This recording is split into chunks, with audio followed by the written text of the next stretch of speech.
Welcome to the Council Committee of the Whole Budget Deliberations for 2026. Today is November 26, 2025, and we are in continuation of item number 11 from the budget. And I'm going to go to Chief Glavin for, I think you have some information on a couple questions from capital items from operations.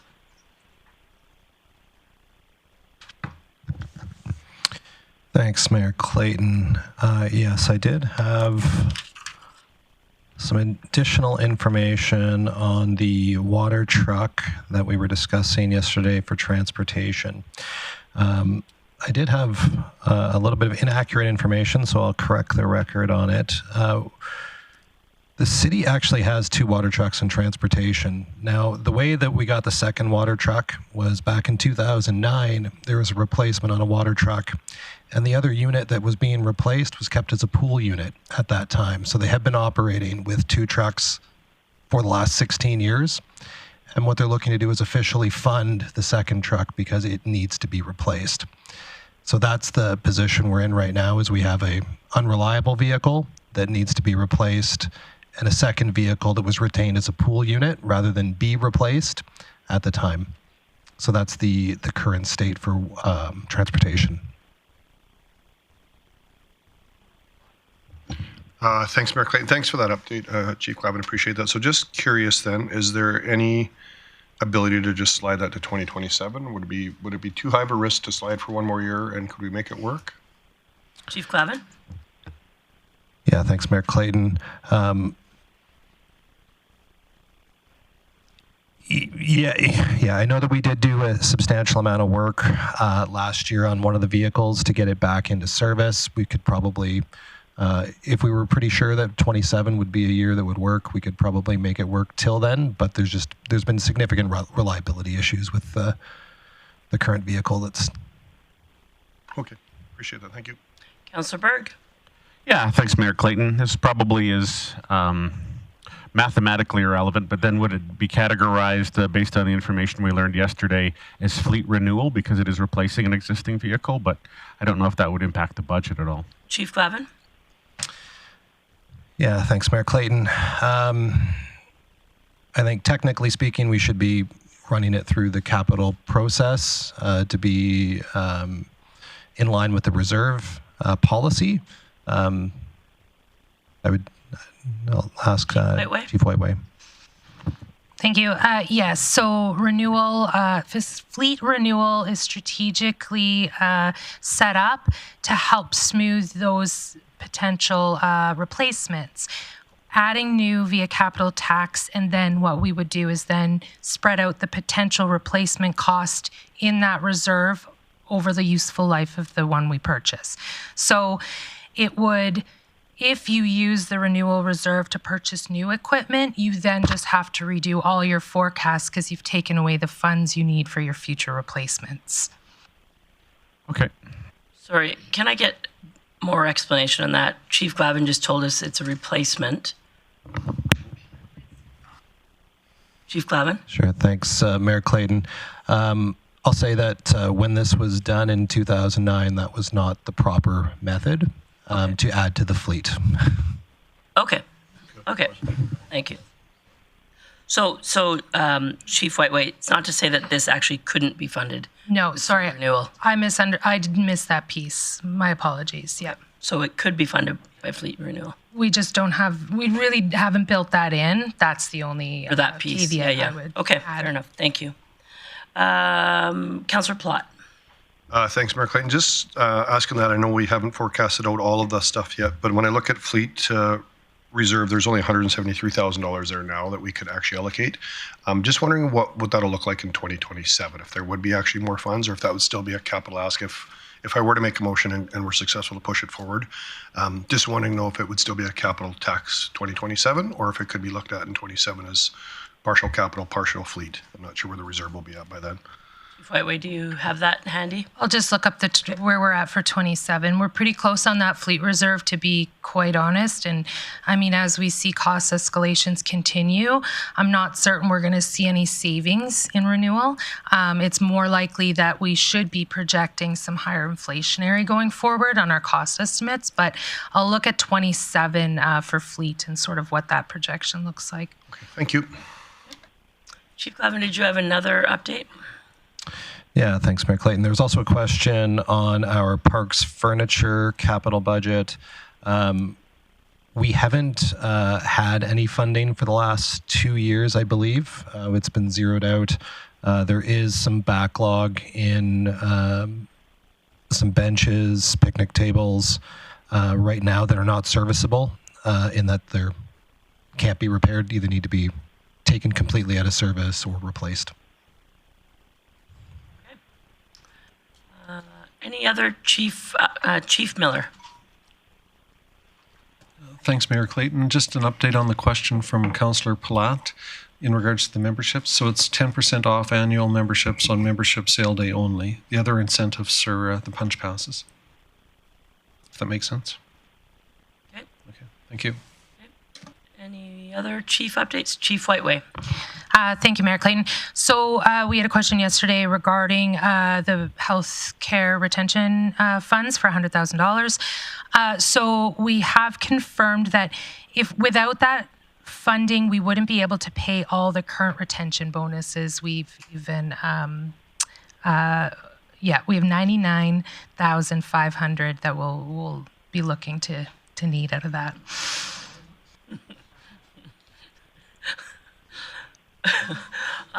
Okay, any other chief updates? No? All right. So if none of my colleagues have, okay, Councillor Plott. Thanks, Mayor Clayton. Thanks, Chief Glavin, on the update on the benches. I'm just curious when they're saying some that are out of service are, I guess, could I get a scope of how many there are? And are these in areas where we already have another bench 200 yards away? And I'm not saying that to be facetious. There is areas of our town where we have a bench and then literally 300 yards later we have another bench and another.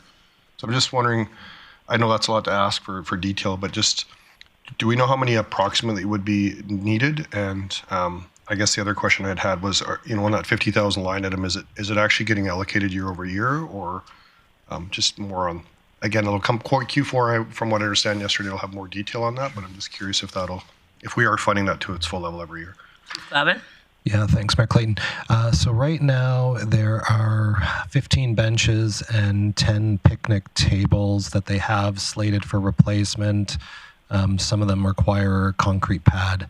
I don't have specific locations on all of those, just a little bit other context. Most of the ones in Muskogee Park near the pavilion were replaced over the last few years. So most of the stuff in that area is in good condition. But with regard to the spending of it, there is no reserve left. They've spent it all, I think, 2 years ago. So there's zero out there right now for this particular line item. So they just repair anything that's out there as they can just through normal operating with no replacements currently. Okay, thank you. All right, Councillor Berg. Yeah, thanks, Mayor Clayton. This may be coming up later, but again, one question that I was hoping that I could get an answer for was actually a Councillor Thiessen question about $100,000 tree grant and matching grant, and if that was strictly for replacement or if that could go partially to new trees. The tree, if the grant portion could go for replacement and any part of it. Chief Glavin, do you know if that, or does somebody know if that grant qualifies for new trees or if it and replacement or only new? We can come back if nobody knows that. Let me just confirm. Okay, we'll come back to you, Councillor Berg. Councillor O'Connor. Thank you, Mayor Clayton. Ooh, the button's fixed. Okay, quick question back to benches and tables. I noticed that picnic tables, there was some in very poor shape in Muskogee Park. Actually, they're not safe to sit on. However, is there a standard of how many should be there? Because on Canada Day and any large event, there aren't enough places for people to sit down in the park. So I'm just wondering, is there a standard that people go by as a guideline? Chief Clavin. Yeah, thanks, Mayor Clayton. I'd have to get back to you on an exact standard, but I'd say there's probably more art than science on some of that, just based on, you know, what usage trends are when we use it. And you certainly, I would kind of liken it to an intersection. You wouldn't build an intersection for peak service because you'd pay an incredible amount of money to make it work for a very short period of time. Yeah. So I think, you know, if we need supplemental seating for some of these events, and that's something to consider by bringing something in as opposed to installing more permanent. Okay, so is there a possibility at some point in time, especially when you have all the food trucks there, there's no place for people to get their food and sit down? Not that we could meet that, so I'm just wondering, is that up to the vendor to be able to supply seating, or is that something that we should take a look at and bring in temporary? Chief Clavin. My view is that's probably something that needs to be looked at event by event for the event staff, and if there is permanent need for some, then maybe you install a bit of capacity, but I wouldn't see satisfying an entire event's capacity of seating through this program for sure. Okay, thank you. Councillor Plot. Thanks, Mayor Clayton. Just curious, I'd asked yesterday for admin, I just was wondering about the allocation of the intersection expansion design for $250,000 in 2026. Just wondering if that could be taken out of the transportation systems levy. Chief Clavin. Yeah, thanks, Mayor Clayton. Yeah, we did confer on this, and yes, we could change that allocation to that funding source. Okay, so having said that, are we okay with motions now, or do you want to go through? So I just make a motion that we go ahead and do our 2026 road intersection design, but just switching it from capital tax to transportation system levy. And I guess just to speak to that, capital tax has an impact on our taxes. Transportation levy, to me, this is a perfect fit for it, because this is going to be for the entire community at some point. So I think that's a good switch for us. Sorry, so I'm clear. It's the Under engineering and transportation services, under roads 116 to 132nd Ave intersection exchange design, it's funded for $250,000 on page 48, sorry. And currently it's just capital tax for the funding source. in our book, it just says roads intersection improvement. No, it's 50? roads 116th Street and 132nd Above it. Ave. Okay, I see it. Yeah. Thank you. Yeah. Okay, perfect. All right, discussion or debate on that motion? Seeing none, I'll call the question. No, my fault. I'm not even on the e-scribe, so we're good. We'll wait for you. There we go. Is that your intent, just so I'm clear, Councillor Palat?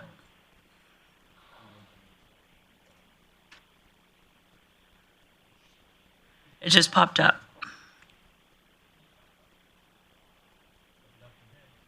Oh, I got it. I can vote. People that vote, half of the votes are in, so. Okay. Okay. O'Connor in favor.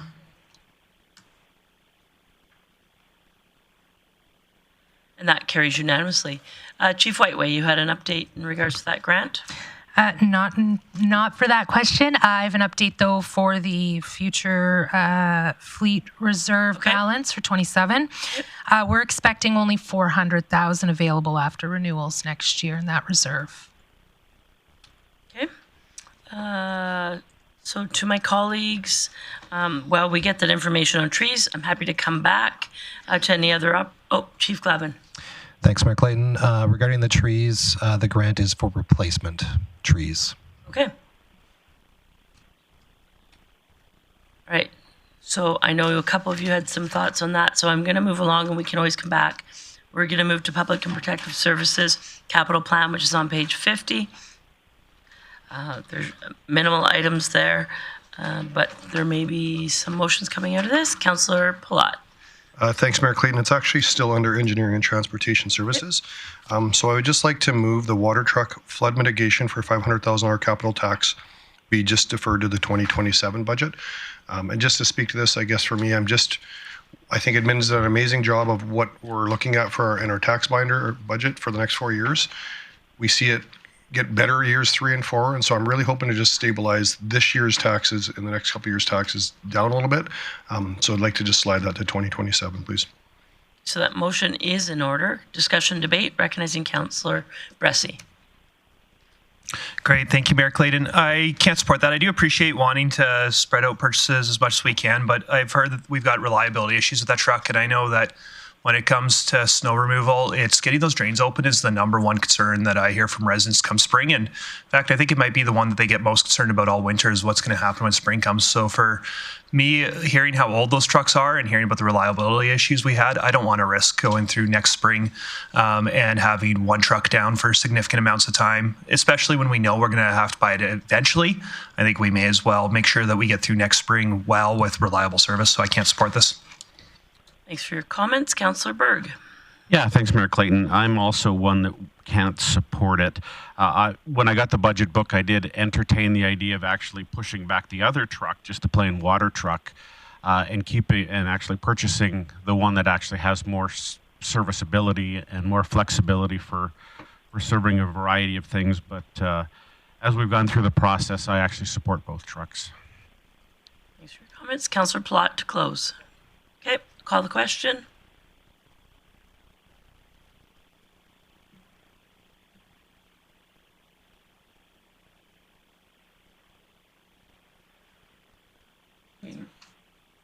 Sorry. Councillor O'Connor. O'Connor, not in favor. And that is defeated 6-3.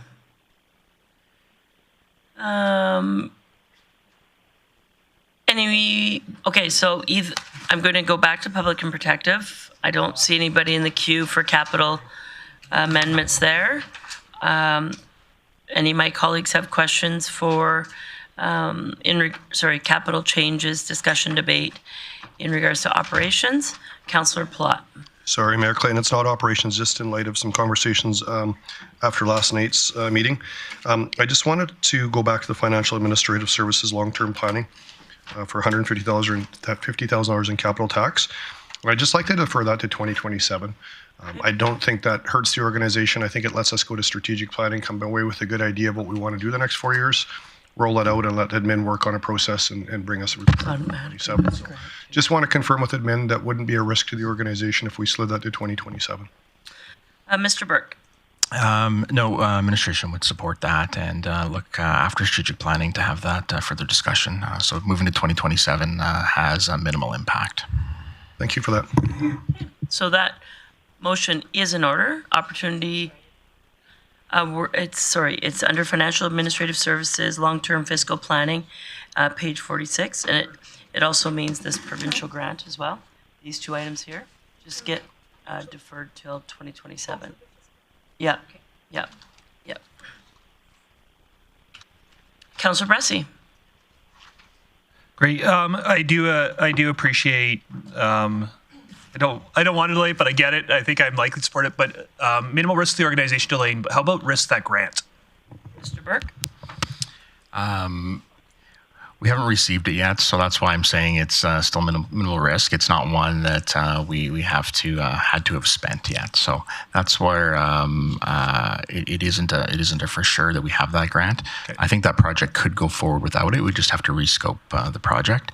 And while we put it in as having as much time as possible with this council to work on this project was our intent, I think it's minimal to have gone through strategic planning and do this work in 2027 would be reasonable as well. Okay. So would it be fair to assume that if there is provincial grant funding that might be at risk because we don't have money, that would come back to us and we wouldn't just let provincial money go away to do this work? That's something that I don't like to give money away for something we're going to do anyway. So yes. Okay, awesome. Thank you. Councillor O'Toole. I just have two questions. Item municipal wireless project for $60,000 this year. Sorry, Councillor O'Toole, we have a motion on the floor. Discussion or debate on the motion? Seeing none, I will call. Sorry, Councillor Bresser, you're still in the queue. Oh, sorry. Okay. I'm good. I'll call the question.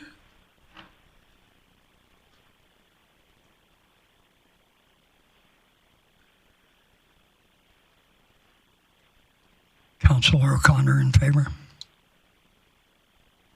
And that carries unanimously. Councillor O'Toole. I'm back. Basically, I just want some information regarding the municipal wireless project and also the video surveillance. So the municipal wireless project under GIS, you just want an update as to what it is? Yeah. Chief Whiteway.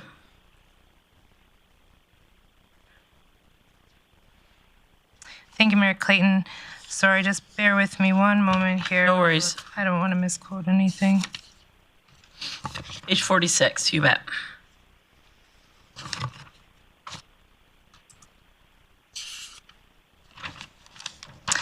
Okay, so got too many pages. The video wireless, Municipal wireless project. municipal wireless, and video surveillance were the two projects. Yep. Okay, so the Evergreening facility video surveillance cameras. So each building that currently utilizes the city's video surveillance system has cameras installed throughout the facility, both internal and external locations, typically high-risk areas, secure areas, or sensitive areas. So this will help to replace some of those cameras. And the municipal wireless, the municipal wireless project. So this is to sustain our municipal outdoor-indoor wireless network.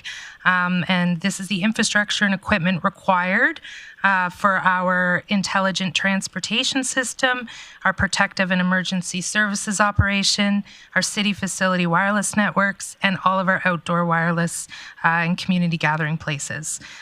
So that's what those projects entail. I got no motions coming out of that. Okay. Thank you very much for the information. Anyone else? And Chief Whiteway, you'll let me know when you have that. Oh, we already got it, right? The grant one, we're good. Yep. Okay. So that is it for capital budget plans, changes, discussion, debate. I'm now looking to have an in-camera conversation. Sorry, go ahead, Councillor Berg. Yeah, I'm going to take my third swing at the tree budget. Okay. And not to cut it, as I use that metaphor of swing. So it was on page 44, unfunded capital projects. I brought it up a couple times yesterday, but we needed some more information. So I would recommend that council approve the Urban Forest Groves Phase 1C to capital tax for $160,000. Again, as stated yesterday, this would be tree planting from essentially Staples down to 68th as we continue doing these critical corridors around the city. I've heard nothing but positives from people. Phase 1, I believe, went from basically Costco to Staples. Phase 2 seemed to be Staples around to Ernie's, and then Ernie's up to Windsor Ford. And I've just heard nothing but positives from the community. You even mentioned this once in council where I was down in Leduc, and when somebody heard that I was from Grande Prairie, they fly in regularly, and unsolicited just said, I really like how the city is starting to look the last couple of years. So people are noticing that we're doing some improvements and making the city look better. So I just hope council can support this. I have some colleagues in the queue, and then I have some comments. Councillor Plott. Thanks, Mayor Clayton. I've supported trees for a long time on this council, but I can't support this. And the only reason I can't support it is that would put us at $360,000 in trees next year. That's a lot. And so to me, I think we're on a path where we've got $200,000 of trees going in. If this was deferred to 2028, where we stabilize it a bit, but for me, I think as long as it got done this term, I'd be happy. Again, I'm worried about the tax impact of this year. And I don't see the harm of pushing that for 2 years, and then we'd have a more stable $200,000, $200,000, $260,000 kind of in our budget, instead of $360,000 in 1 year and then 200 and then dropping down. So it's just positioning the money around. I also am not really confident that we'll get $360,000 worth of trees planted in 1 year either. I do worry a little bit about that. So love the idea of more trees. I can't support it at this budget. Councillor Bressie. Great, thank you, Mayor Clayton. I do support this. I think that the old saying is the best time to plant a tree is 20 years ago. The second best time is today. And for me, this has been a priority for 8 years to get trees planted along these boulevards. I think that they are just beautiful, but they're also amazing for retaining stormwater, which has been a priority of our infrastructure needs. They're great for helping cool down the city, which is becoming more and more of a concern. And also, I'm always hearing in residential neighborhoods and even some business parks off of these major roads that noise is a huge concern. While trees eat up that noise, I think is one of the more cost-effective ways that we can take care of that in the long term. And so for me, I get wanting to spread it out, but again, that's been a priority for 8 years. So I'm eager to get it done whenever I can get it done. Councillor Auger. Yeah, thank you, Mayor. I echo everything that Wade just mentioned on really looking at delaying this project. I think this is one item that could be spread out over a few years rather than taking the hit this year on that one. So thank you. Councillor Thiessen. Yeah, I think Councillor Bressie was reading over my notes on tree advocacy for the last decade. So he took a lot of what I was going to say, but the thing is with the tree replacement program is we lose a tree, we replace a tree. So this is not adding to the tree canopy of the city of Grande Prairie. This is just replacing what has died out, what needs to be replaced, what's stumped out, what needs to be dropped in a hole. So that's where 200,000 of this 160,000 is going. We know beautification, trees make the city shine. And Councillor Platt, you've been a warrior for the last 2 terms in fighting for trees alongside me and other members of council. And I get where you're coming from here, but we have done significant work in cutting back this budget this year. That this seems like a fairly small item that we could add that'll have a big difference, not just now, but as Councillor Bressie said, 20 years from now, where we're enjoying the shade and the fruits of our labor here today. So thank you. Councillor O'Connor.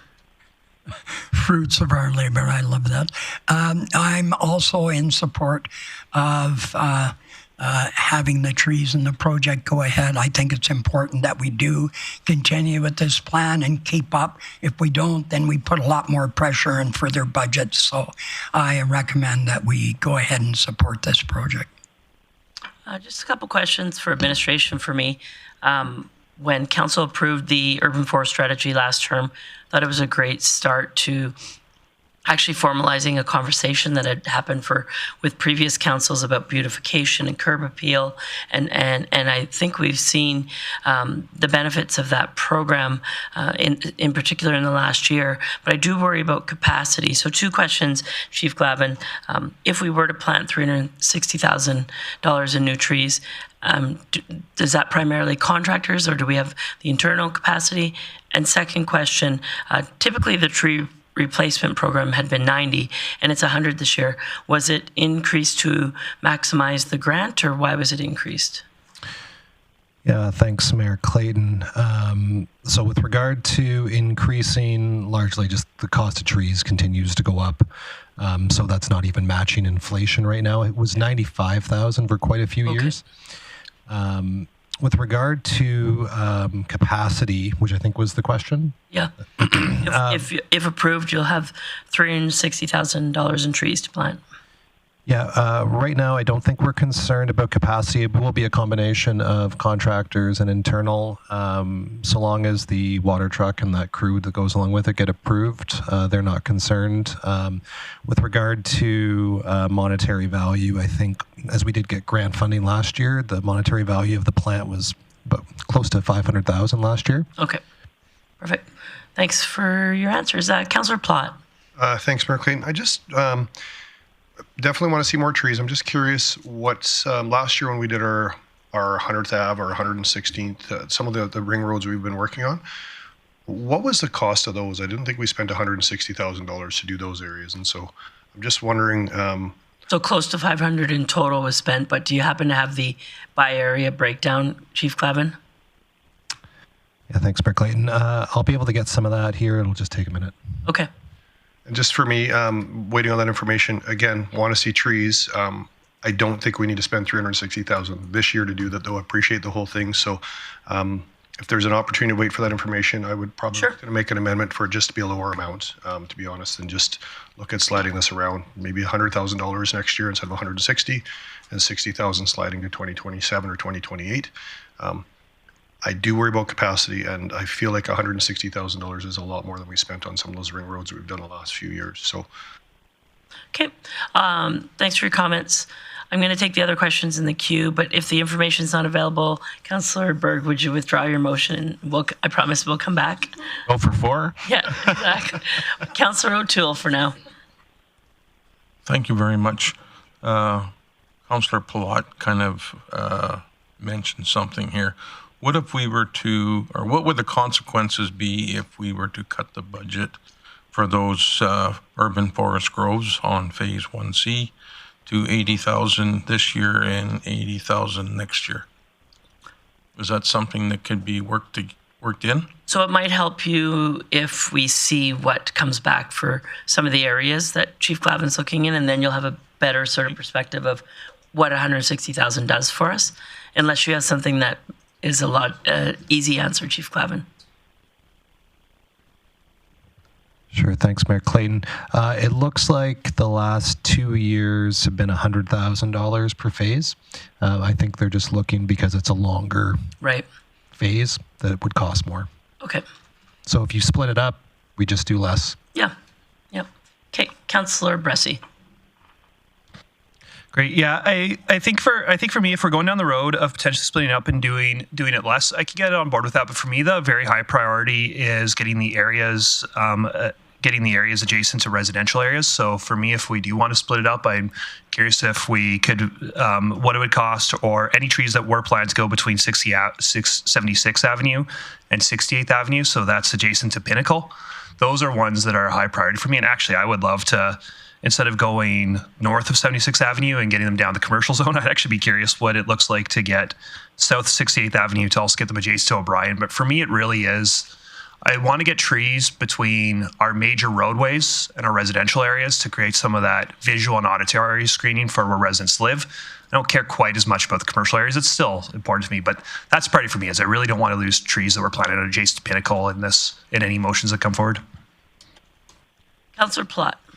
Thanks, Mayor Clayton. Just a question for administration. One area that I think that I'm quite proud of, and every year it gets better and better, is on 116th Street on the west side of Pinnacle. Or sorry, I'm drawing a blank.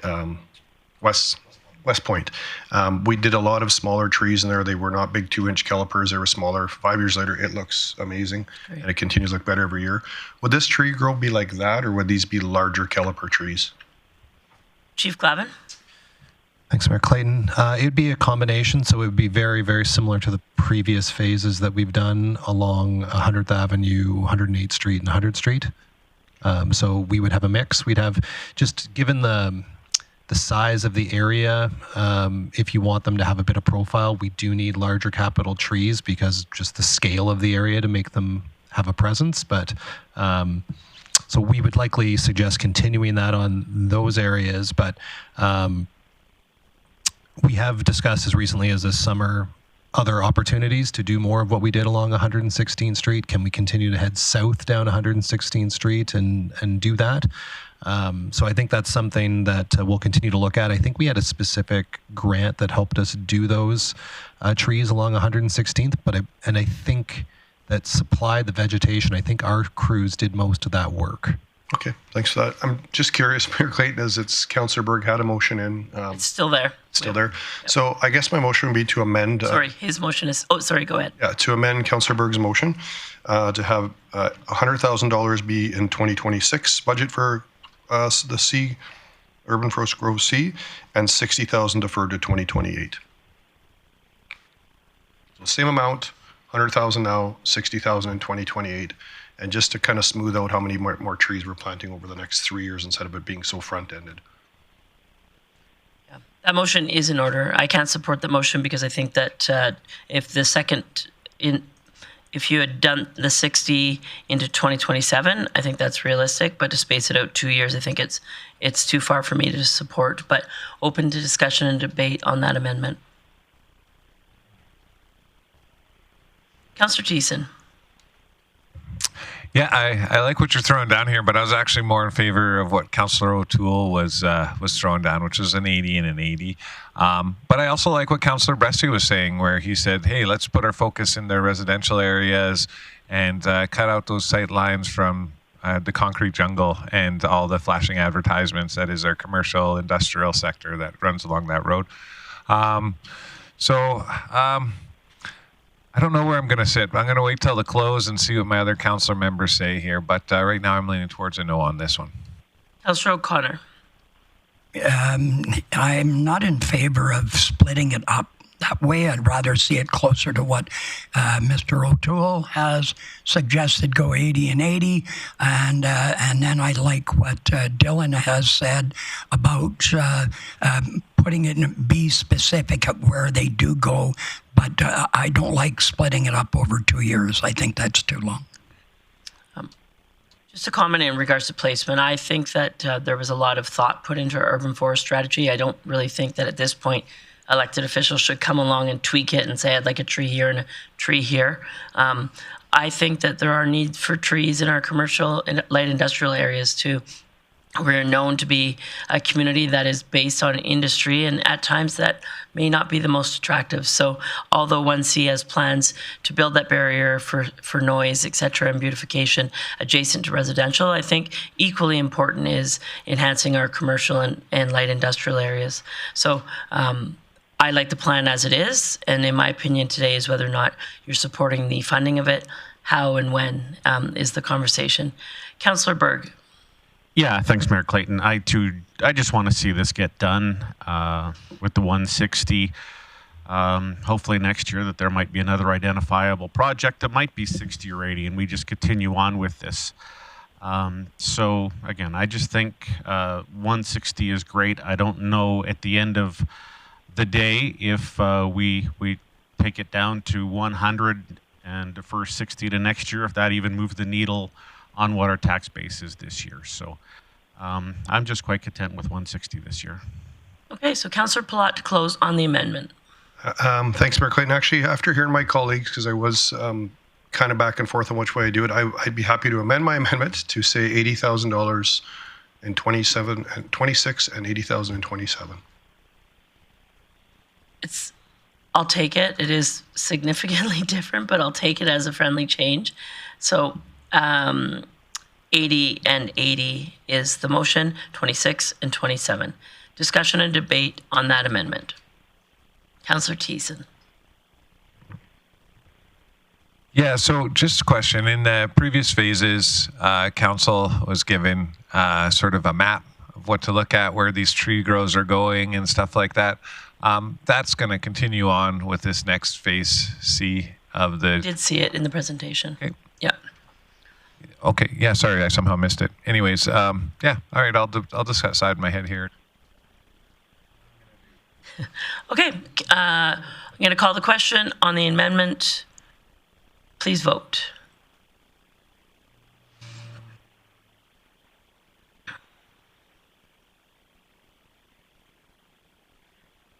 That's carried 5-4.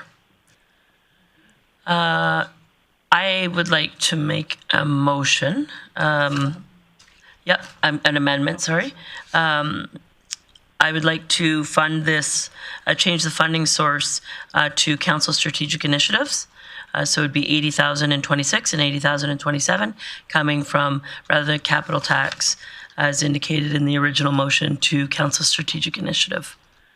I think that council has, this money has been allocated for things of priority of significance in council's opinion, and this, based on the conversation, is one that council has significant interest in. So I think this is it's a preferred funding source, in my opinion. Councillor Plott. Thanks, Mayor Clayton. Happy to support that motion. I think that is a good one for council to actually support. This has been a push for our councils for 2 terms now, and I think if this council wants to continue on that, we should kind of put our money where our mouth is. So happy to support that. Thanks for that. And if my colleagues were curious, the balance of that is close to $2 million. And I can't find the page right now, but I can get you the exact number if you're looking for it. Seeing no one else in the queue, I'll call the question on that amendment.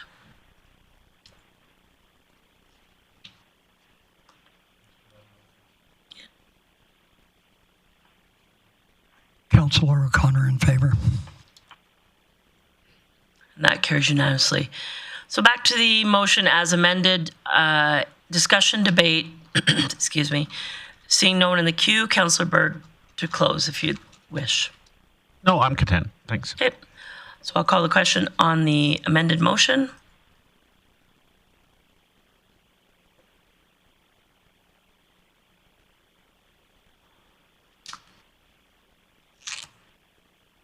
And that carries unanimously.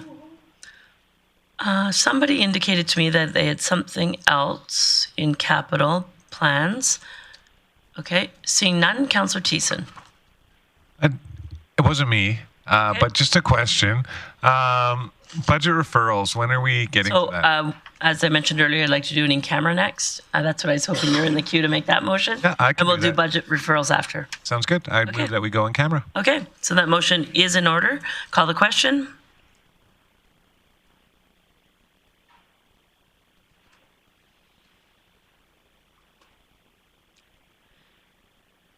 And that carries unanimously. Okay, we'll just give ourselves a few minutes.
budget deliberations for 2026. It is November 26, 2025. We are in the portion of our conversation in budget referrals. So for my colleagues, it's on page 40. However, before we go to that, a couple items. As I was reviewing the e-scribe, I noticed that I personally voted incorrectly on a motion that split the expenditures of the tree phase 1C.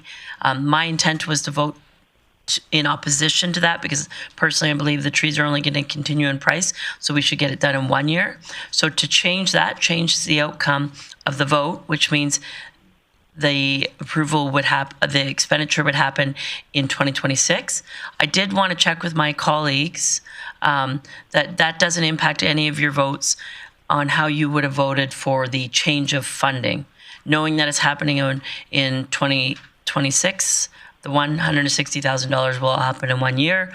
The subsequent motion was to change the funding source, and I want to make sure that by a show of hands, if anybody would like to re-vote how that funding source, I'm happy to re-vote that. I don't see any of my colleagues wanting to change that funding source, so we'll leave that as is.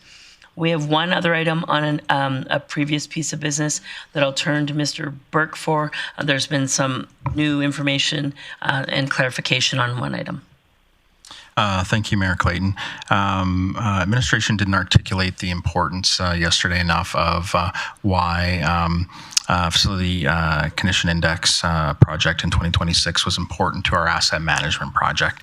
The motion was to split that project over 2 years, but it was the funding source was a facility renewal. Our recommendation would be for council to consider combining that back into funding in 2026. There'd be no tax impact as that was being funded through a reserve. So I'd ask council to reconsider that motion. Okay, thanks for that. Councillor Palat. Thanks, Mayor Clayton. And I appreciate administration letting us know some nuances of how that motion that I made would impact us. So as I made the motion, I'd be happy to make the motion that we Rescind the motion? Rescind the motion? Yeah. Okay, so we'll rescind that motion. Now, we are going to capital... Oh, sorry, my apologies. I'll call the question on rescinding that motion.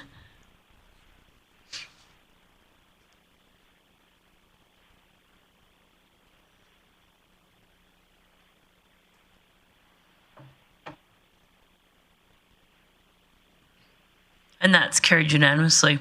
So we're going to go to budget referrals on page 40. However, there are two items that were referred to budget that are of a capital nature.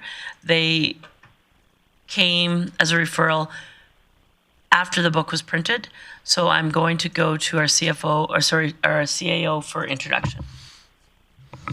Thank you, Mayor Clayton. These two items came from different community organizations over discussions that they've been having with council over the last year, and they were not before printing of the book.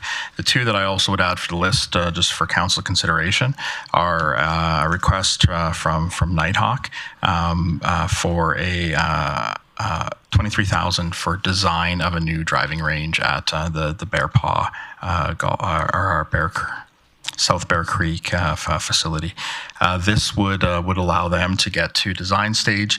They could look at then host of other funding sources, including they've considered fundraising. But having that design and knowing what those final costs are key for that to move forward.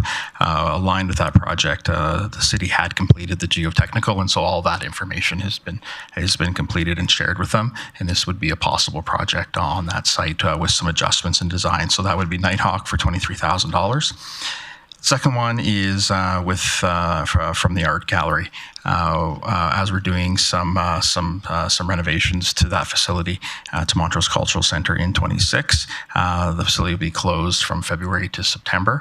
One of the discussion items had been around what are some other programming opportunities the art gallery could complete instead of to use this as an opportunity. And they've come back to us with $20,000 requests so they could add some additional programming in the community and to support that project. And so $23,000 for Nitehawk and $20,000 for the art gallery programming are the two requests that we would add to the list. Okay, perfect. So I'm not going to go in any particular order because it's only about 4 pages. I personally did have a question for administration. Chief Miller or Chief Lemieux, one of you, in regards to the Nitehawk snowmaking and hill equipment ask of 116,000, right? Rather, do we know if our municipal partners have approved that? CEO Burke. I have checked with both CAOs this week, and neither of them had any indication of their council's views on those items at this time. So based on that, if they're not making decisions till spring, is there any point in us making a decision right now? Because it won't be for this snowmaking season. Really, I don't know enough details about the specific project, but that doesn't seem likely. Okay, so I may have showed my cards on that one. We could probably wait. Councillor Thiessen. Yeah, thank you very much, Mayor Clayton. I am still staring at the budget referrals page, but I had to flip to public and protective services for a certain line item. I just need a little... Capital? Yeah, capital. Can you tell me the page again, sorry? Betcha. It's page number 50. Okay. And it's under 2027, so it's a recreation events building rehabilitation scheduled for debt, $6 million. I just need just a little more information as to, is this all of our recreation buildings and facilities? Is this some of them? Is this, yeah. Okay. Mr. Burke. Thank you. This is, as we're starting to look, this is primarily Bonet's Energy Center in Bowes is the primary facility for this. We're starting to see a midlife failure on some of the core systems to that building, and we think that this is a prime candidate for a capital improvement in 27. This will give council a chance to have some of those other discussions about through strategic planning, and so that was sort of the placeholder project for some of that some more mechanical system work that needs to be done, particularly Bonnet's Bowes. Okay, and thank you for that answer there. So Bonnet's and Bowes midlife crisis. I see. We'll get to that. So there is something on the budget referrals here that I'd like to entertain a motion, and that is the Grande Prairie Curling Center upgrades at 1.057310, and I'd move that we shift funding for that to 2028. Just speaking to that, I know that the curling club wants this now. This is our building to refresh and stuff. That's why the question on what's this debt here for? And my original thought was, well, we'll just transfer this into that and we could debt it both if we're dealing with all facilities. But since this debt is for one facility, not all of the recreation facilities, seeing that the curling club is one of our recreation facilities and is in need of, a bit of a refresher to their boiler and an energy efficiency upgrades. I think it's something that we can continue to have the conversation with the curling club, but not immediately. Like as Councillor Palat and others have mentioned, it's a tight budget here this year, but it's also a tight budget over at the curling center, and we do have a responsibility to that building. So I don't want to shuffle it off the page. I just want to shuffle it down a couple of years. We can gather our stories. Maybe the curling club can gather a couple grants, and we can look to the future for improving that building. So that's my motion. I hope you can support it. Thank you. So that motion is in order. Happy to have discussion, debate. I will jump in the queue with some questions at one point. Recognizing Councillor Bressie. Great. Thank you, Mayor Clayton. If I've got misunderstandings of this project, I'm open to correction. Maybe I'll change my mind, but right now I can't support it. My recollection from committee is that this is primarily energy upgrades, and those have a basically never payback. And so for me, if we're going to be doing energy upgrades, I'd rather prioritize buildings where we have a better payback. That being said, I also do appreciate the curling club being at the center of a downtown we've put a lot of work into, and them wanting to look better, more welcoming. So I'm hoping a subsequent motion gets made, or I'll be making it once this drops to do the $90,000 work they want just to look better.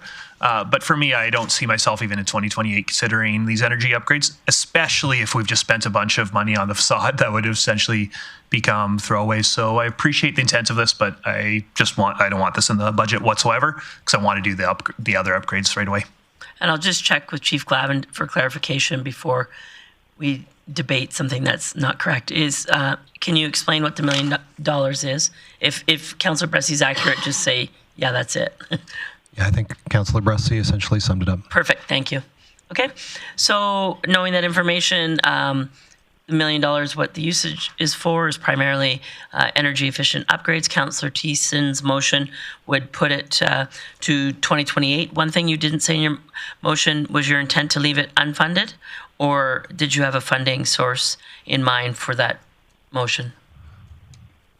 Well, I defer to the experts here, and that would be our financial department and our facilities department who, would be doing If you want to fund it, our CFO will recommend a source, but whether you do or don't want to fund it is kind of your choice. Yeah, originally what my original intent was to just add it on to debt for that, and that was for the 27, but moving it down to 28, lots can happen in that time. We could still keep it as debt. My conversations with the curling club, they have access to grants that we don't have access to. So to improve the energy efficiency, that's actually a reduction to our cost too, because we pay a lot of the utility bills and stuff there. From what I was aware of, it's a pretty significant bill too for the curling club, especially to keep everything cooled on the ice surface and stuff like that. So I do think that this is a project that, although it may be low priority today, in a couple of years may be high priority, and may be a way that we can find extra cost savings as well operationally. Mr. Burke. Is the mover decision, I'd recommend it for 2028 to remain unfunded, and then there's some time to have future discussion in future years. Okay, you're good with that, Councillor? I'm also okay with that, yeah. Okay, so the motion is to defer Curling Club Center upgrades of just over $1 million to the 2028 budget deliberations and currently unfunded. Councillor Bressy shared his thoughts. Any other discussion or debate on that motion? Councillor O'Connor. Yeah, I'm having a tough time deferring this, as they need the savings now and they need to have the facility working now. I don't want to defer it that long. If we need to go on debt, I'd rather see it done now, and I won't be supporting this motion. Chief Glavin.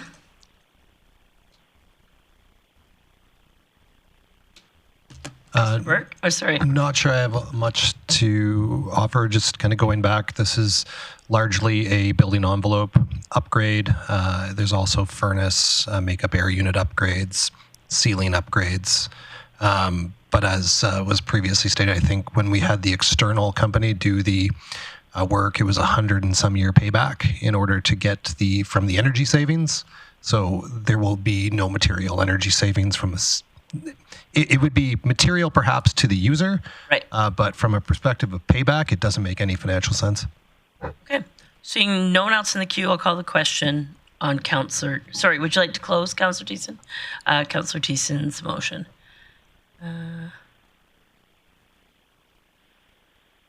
So this is just to defer it to 2028.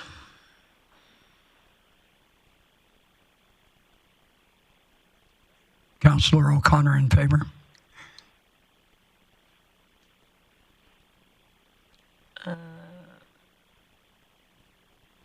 Okay, so that carries. It will be deferred unfunded to 2028.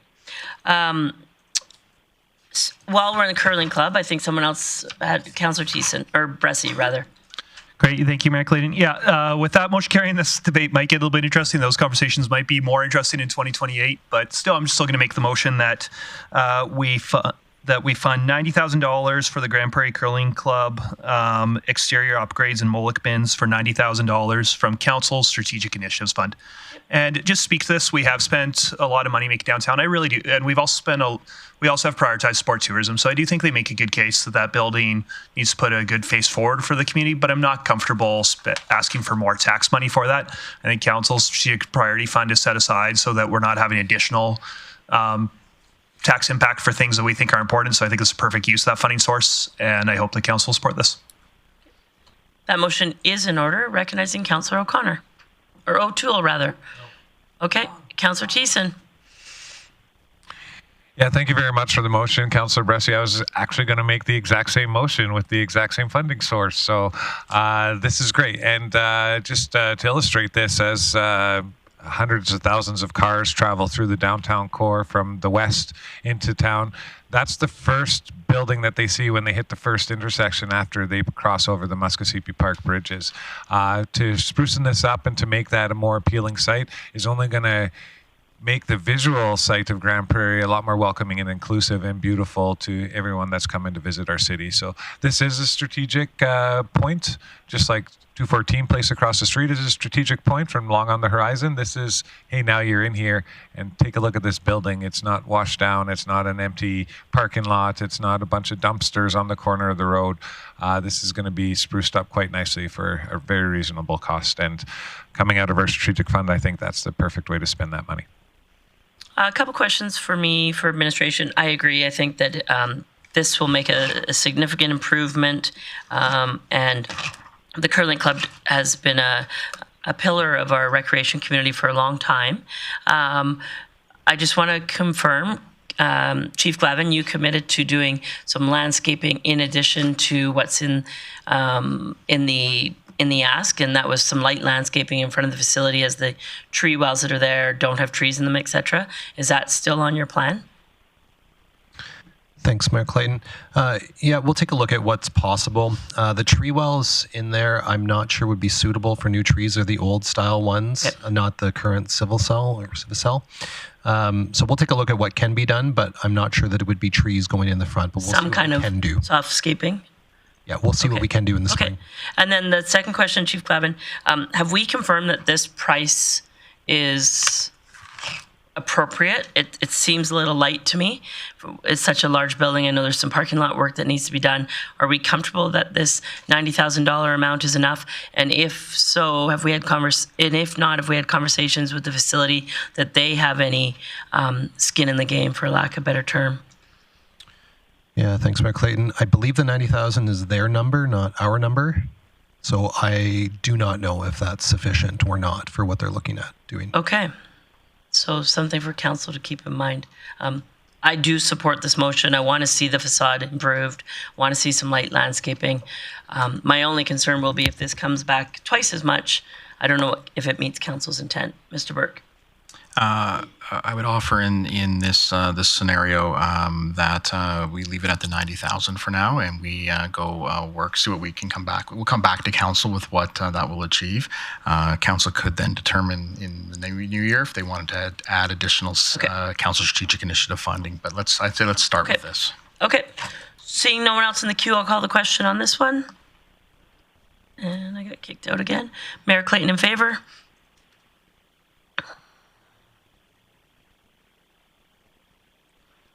And that's carried unanimously. Councillor O'Toole. Thank you very much, Mayor Clayton. The third item down on the Grande Prairie Disc Golf Club, can you tell me what revenue source we were going to use to cover that? Sorry, If Mayor. you wanted to discuss that item, I'm going to allow Councillor Bressie. Go ahead. Yeah, thank you. I'm going to declare a conflict of interest. To be clear, I don't have a pecuniary interest here. I'm strictly a volunteer, but I am treasurer of the club and leading the nationals that'll be there next year. So I'm going to remove myself for this conversation. Thank you. Okay. Thanks for declaring that perceived conflict, Councillor Bressie. I'll wait till he can remove himself, and then I'll get you to ask your question again, please, Councillor O'Toole. Okay, so the third item down, the Grande Prairie Disc Golf Club, requires T-pads, and the price that's in here is for 2026 at $12,796.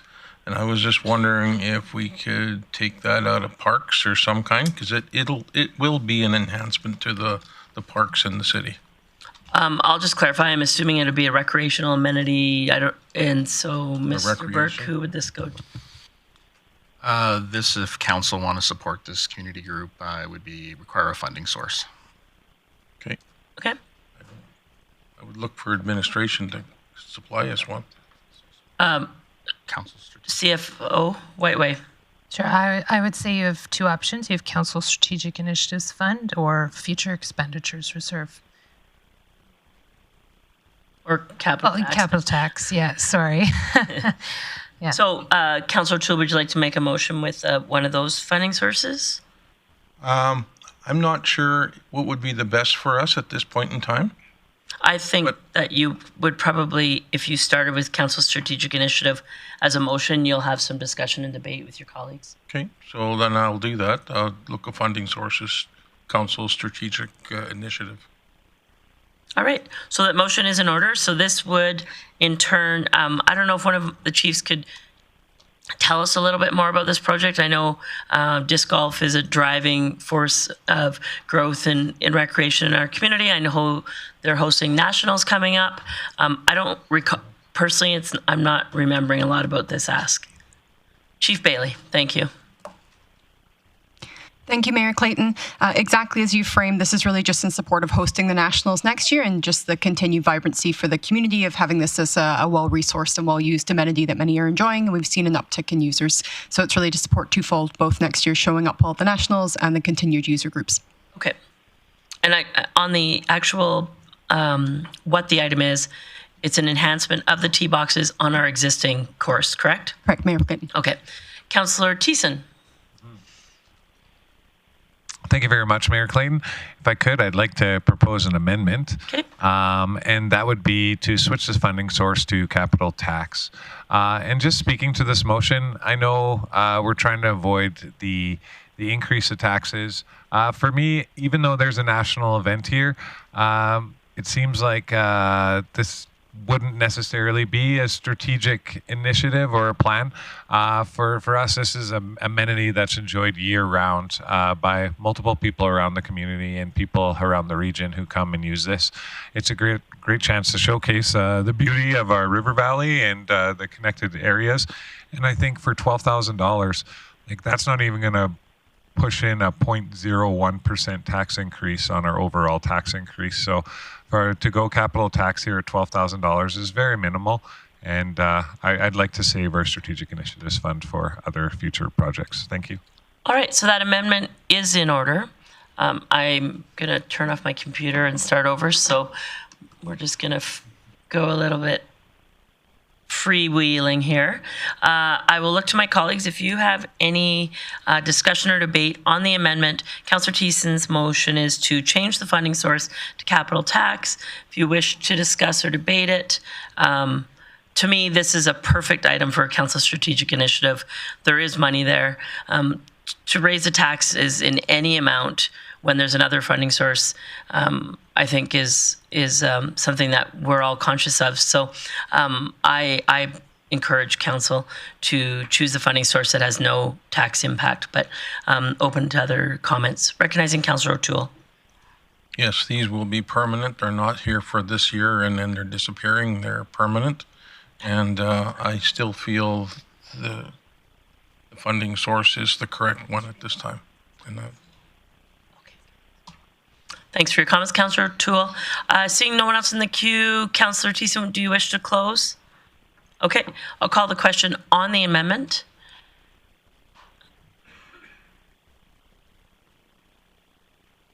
Mayor Clayton opposed.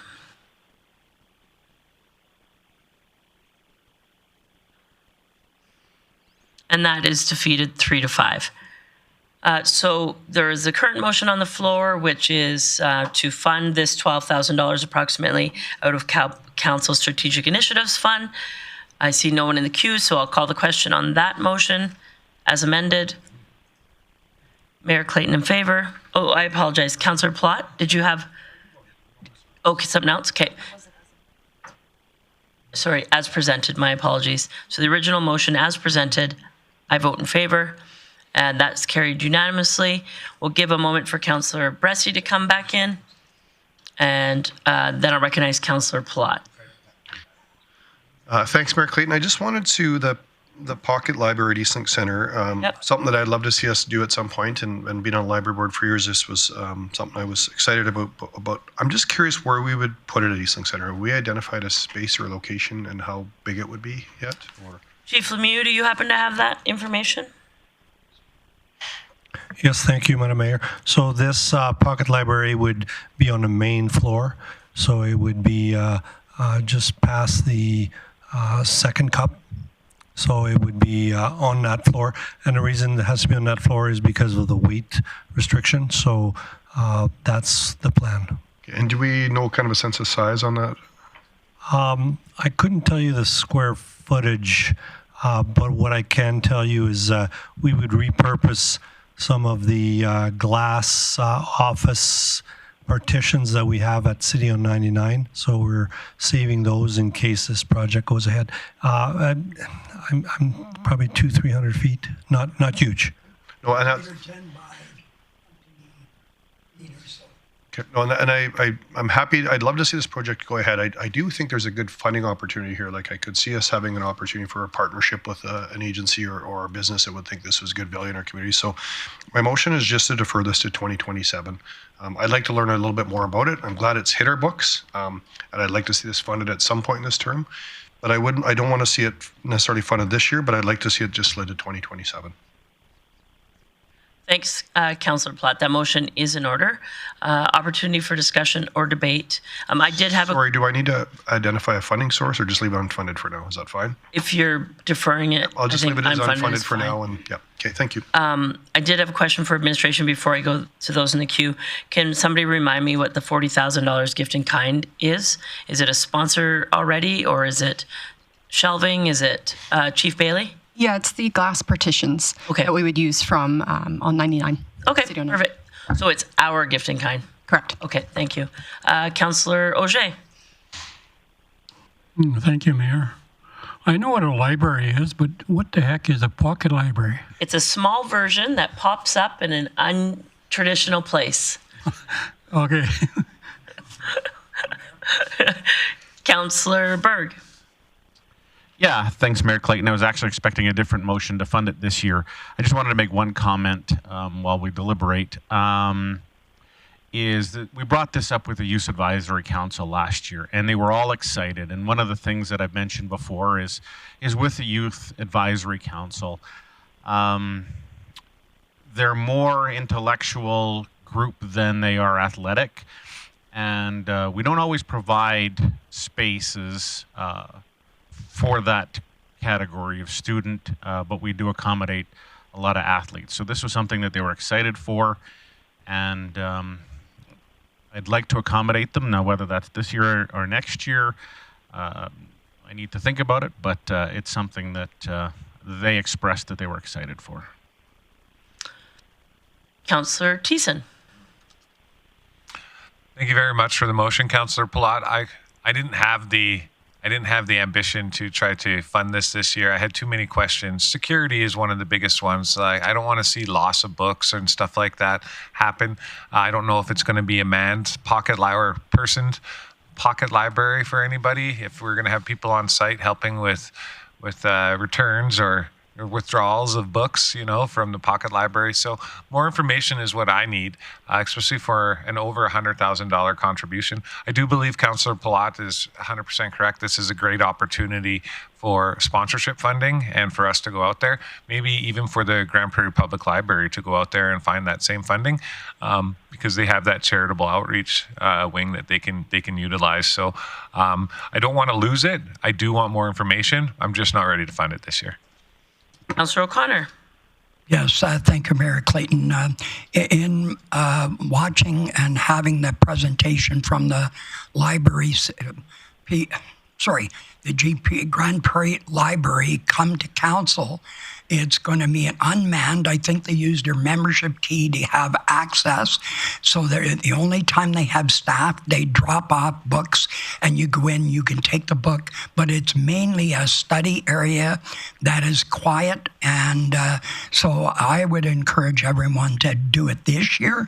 They've got our equipment there. It's $90,000. So I would go with future expenditures reserve, and that's what I'd recommend, that we go ahead and do this based on YAC and the information we got from our Youth Advisory Council.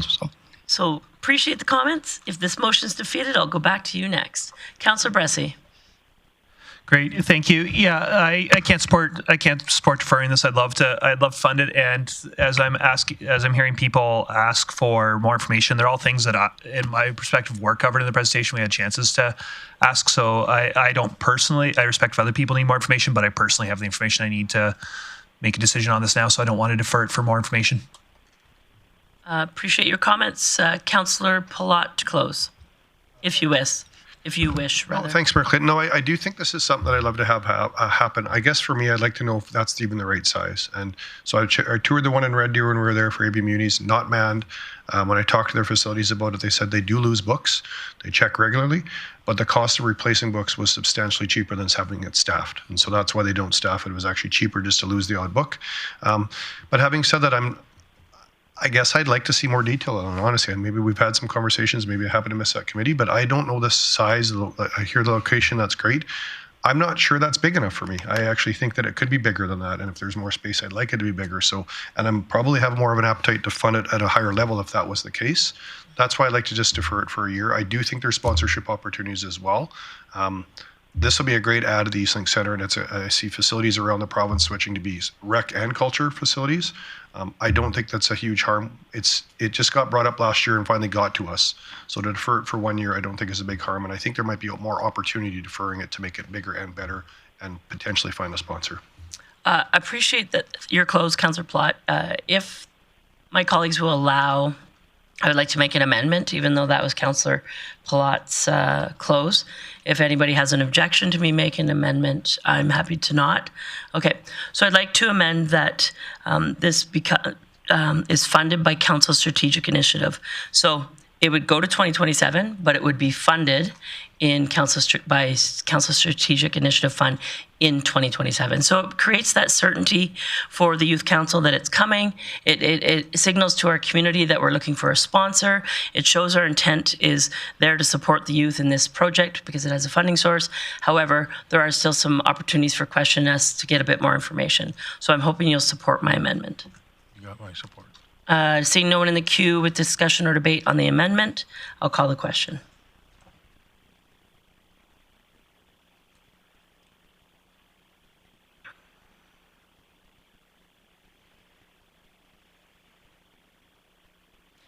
And that is carried 8-1. So now we'll go to the main motion as amended. Discussion or debate. Councillor Bressie. Yeah, thank you, Mayor Clayton. Rather than just voting against this, I'll actually make a motion to change it to 2026. And I don't think there's a lot of debate that's needed on that. I think we've already debated that. So you want to make another amendment? Okay. Okay, so Councillor Bressie's amendment is to change the year to 2026, which in essence is the original intent of, and the funding source has been identified. I'll call the question.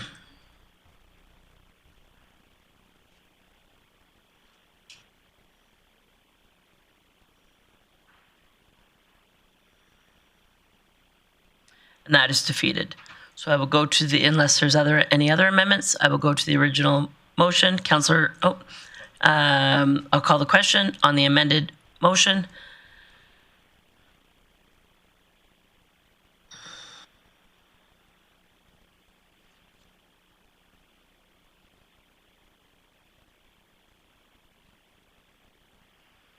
And that carries unanimously.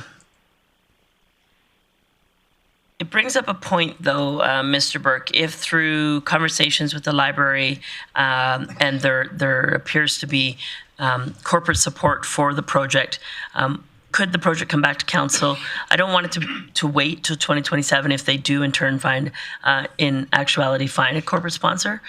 Can we get some assurance that it'll come back to council if that conversation goes further down the road? Thanks, Mayor Clayton.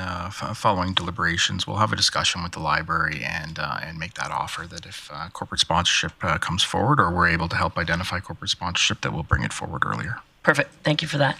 Councillor Burke. Thanks, Mayor Clayton. Under budget referrals, art gallery upgrades. From what I understand, we're already doing a significant amount of envelope upgrades. Just help me understand what this additional 50,000-ish in upgrades is and why it might be outside that major renovation. Love it. Chief Bailey. Yeah, thank you so much, Councillor Berg. So we did have a security audit done as part of the support for the art gallery, and within that there were some refinements that could be made to support several asks that have come in from the art gallery in terms of security. So this would be things like motion cameras, more visibility to support both the art and staff as well. So it'd be a series of incremental optimization to support security is what the ask specifically is. So cameras and awareness. And then as a follow-up, while the building is being exposed, I guess, is this the ideal time to do it? Because if we were to defer it down the road, would we then be ripping up something that we were already just in? I would say twofold on that. The first being that because we are aware of a potential need for enhanced security, knowing that it would be good responsibility to do that as soon as possible. And we do have the ability to maximize some of this because of the closure as well and not have staff on site, for example, testing in different pieces. So twofold on that. Okay, then if I may, Mayor, Go for it. I would like to move that council support the art gallery upgrades as mentioned for $49,280 and funding source. I'm wide open, but I'll start with capital tax. Could I ask for a friendly amendment that it's Council Strategic Initiative Fund? Sure. Okay, thank you. So discussion or debate on that motion to fund the art gallery upgrades at $49,280 funded through Council Strategic Initiative funds. And a reminder that in that Council Strategic Initiative Fund, there is just over $2 million available for use in 2026. Next year, Council will do a 4-year budget. That funding stream could, if Council chooses, be replenished. So this money is available for this year. Discussion or debate on that, recognizing Councillor Palat. Thanks, Mayor Clayton. Happy to support it. I'm just curious if the facility renewal reserve would be a candidate for this instead of Council Strategic Initiatives. CFO Whiteway. It qualifies. Okay. So for me, I appreciate that we have the Council Strategic Initiatives. We haven't touched this facility renewal this year. There's $571,000. Certainly don't want to spend that all. But I do think that there could be other things coming for council that would be nice to hold some of that money back. We're not done yet, and we've already spent about $260,000 of it today. So I just would ask that we switch the funding source if somebody would make a friendly amendment to switch that, or else I can make another amendment. But just a question for the CFO. I'm looking on page 130 in regards to the reserve balances. The previously committed funds are previous to this budget, I'm assuming, or are they previously committed in this budget? Have we used any facility renewal reserves in the budget deliberations we're doing currently? Thank you, Mayor Clayton. Yes. So, sorry, just let me get to that page. 130 in the original book. Okay, so previously committed funds. So that would be existing capital projects as well. So anything that we've maybe not started or are in progress, we need those funds or committed within this budget, yes. Up to Councillor Berg, you've already accepted one friendly. If you want to renege on my friendly, feel free. Flip a coin.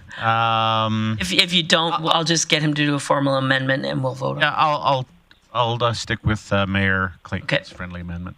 So would you like to make a formal amendment? No, I guess I won't leave that as amendment now, but knowing that I just want to confirm with our CFO then on that. We haven't allocated anything from 2026 budget yet towards facility renewal, for facility renewal reserves. We haven't touched the $571,000 that's available. Chief Whiteway. That's the balance after the budget book, is my understanding. Correct. So no motions made. You're asking if any motions made have further decreased at 571? Okay. No. Okay. No, I'm fine with leaving it there, and maybe another motion can go to that bucket of money. And I appreciate your comments. Actually, I'm going to renege my friendly because based on that information, I think Councillor Palat's suggestion is a better funding source. So if you're happy to take Since his, we're all being friendly, yes, I'll flip over to Councillor Pralat and let him be. I'm going to renege being friendly, so be warned. Yeah, okay. So we'll go with your funding source. Okay. Discussion or debate on the motion, which would fund the art gallery upgrades through the facility renewal reserve. Seeing no one, I will call the question.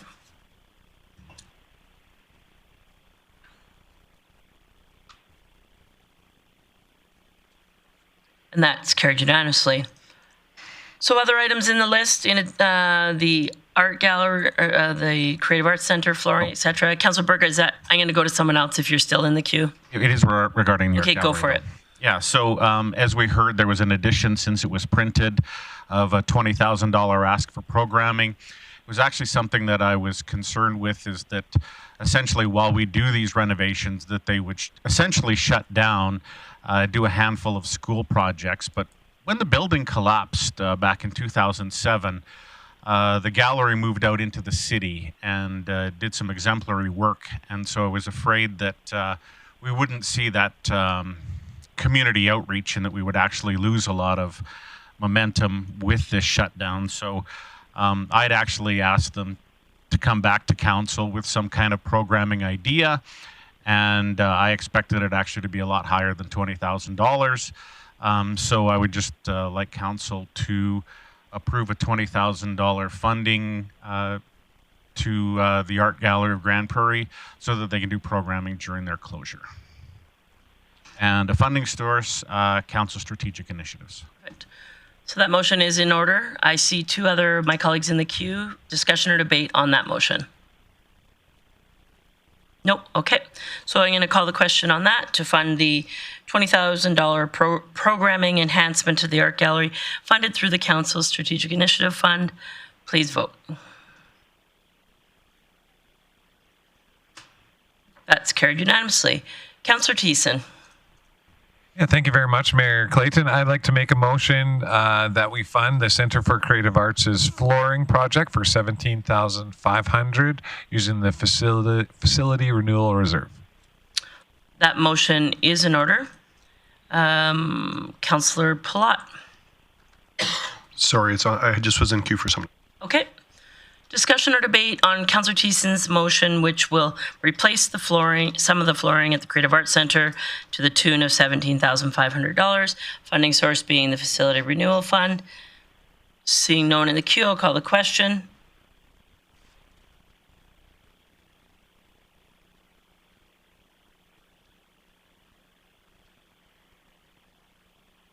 That carries unanimously. Councillor Plott. Thank you, Mayor Clayton. I'm just curious, on page 41 there's a preliminary design cost for paving 101st Street. I'm just wondering on a funding source, is that, still trying to understand the transportation system levy, is the transportation system levy available as a funding source for that project? Chief Glavin. Thanks, Mayor Clayton. No, this is not one of the identified roads. So on that transportation levy, council has a purview to be able to amend that. Not right here, I'm just saying. Not without extensive consultation with industry. This is for growth infrastructure, and this would not be a growth project. And so tell me, in our evaluation, how does it, the policy's written, the parameters around the reserve are identified, if your growth changes or traffic movement and nodes of the community change, that money can sit there isolated. How do we make sure that it's still serving its purpose? For this, so we bring semi-regular updates to the bylaw, identifying changes in costs or additions. So I think the last major one would have been with the Transportation Master Plan a few years ago. So that would be the next time we would do it. But as far as the money sitting there indefinitely, if you had a stagnated community, potentially you could have a scenario where you've collected revenues that wouldn't need to get expended. But in our or major transportation networks that are provincial highways change the movement of your traffic flow, that could also impact it. Potentially. I would have to discuss that though with our colleagues. Just curious. Okay, thanks for that. Councillor Platt. So I appreciate that. I guess for me, I'd really like to see this design work done. So I'm going to make a motion that we approve the $70,000 for preliminary design costs for paving of 101st Street from Council Strategic Initiatives.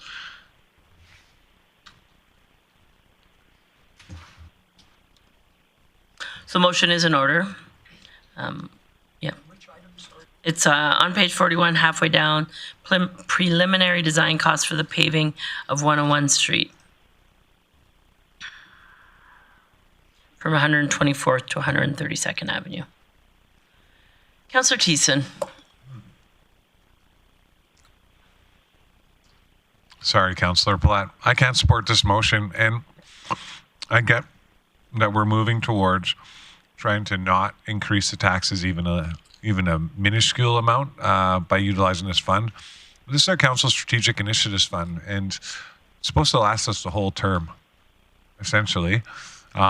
So I'm worried that we start chipping away at it now.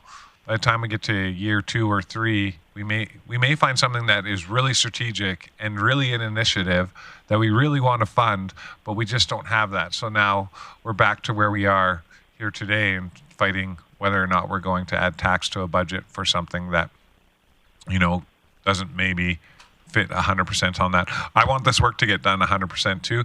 So my no vote isn't about doing the job. My no vote is about the funding source. So that's how I'm going to vote here now. Councillor Bressie.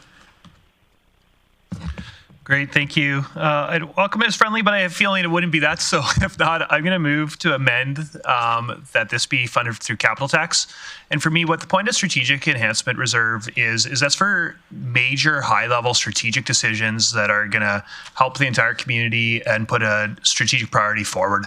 This is a very tactical thing, not a strategic thing. I think it's important for the people that live there. Don't think it impacts the community as a whole. And for me, that's what capital tax is for. It's for the kind of boring infrastructure stuff we have to do anyways.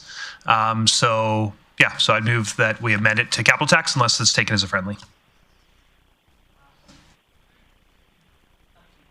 I wouldn't accept it as a friendly. Fine if this motion defeats and you want to make that, then I would ask that we defund one of our almost $17 million of the road projects that we have by $90,000 so that we actually put that in a different capital tax mechanism. 70,000, sorry, yeah. So not taking it as a friendly, happy to take it as an amendment. Yeah, I'm gonna move it. And just for me, we've heard that we're not actually keeping up with the PQI of our road network, and so for me, that's not an appropriate place.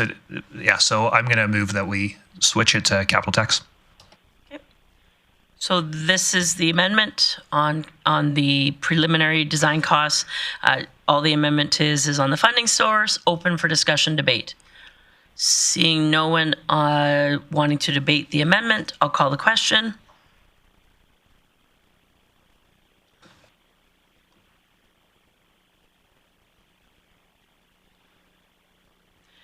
And the amendment is carried 8-1.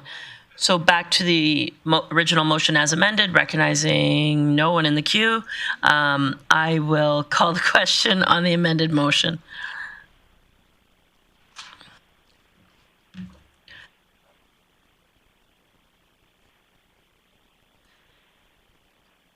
And that carries unanimously. Other items of interest from budget referrals, recognizing Councillor O'Toole.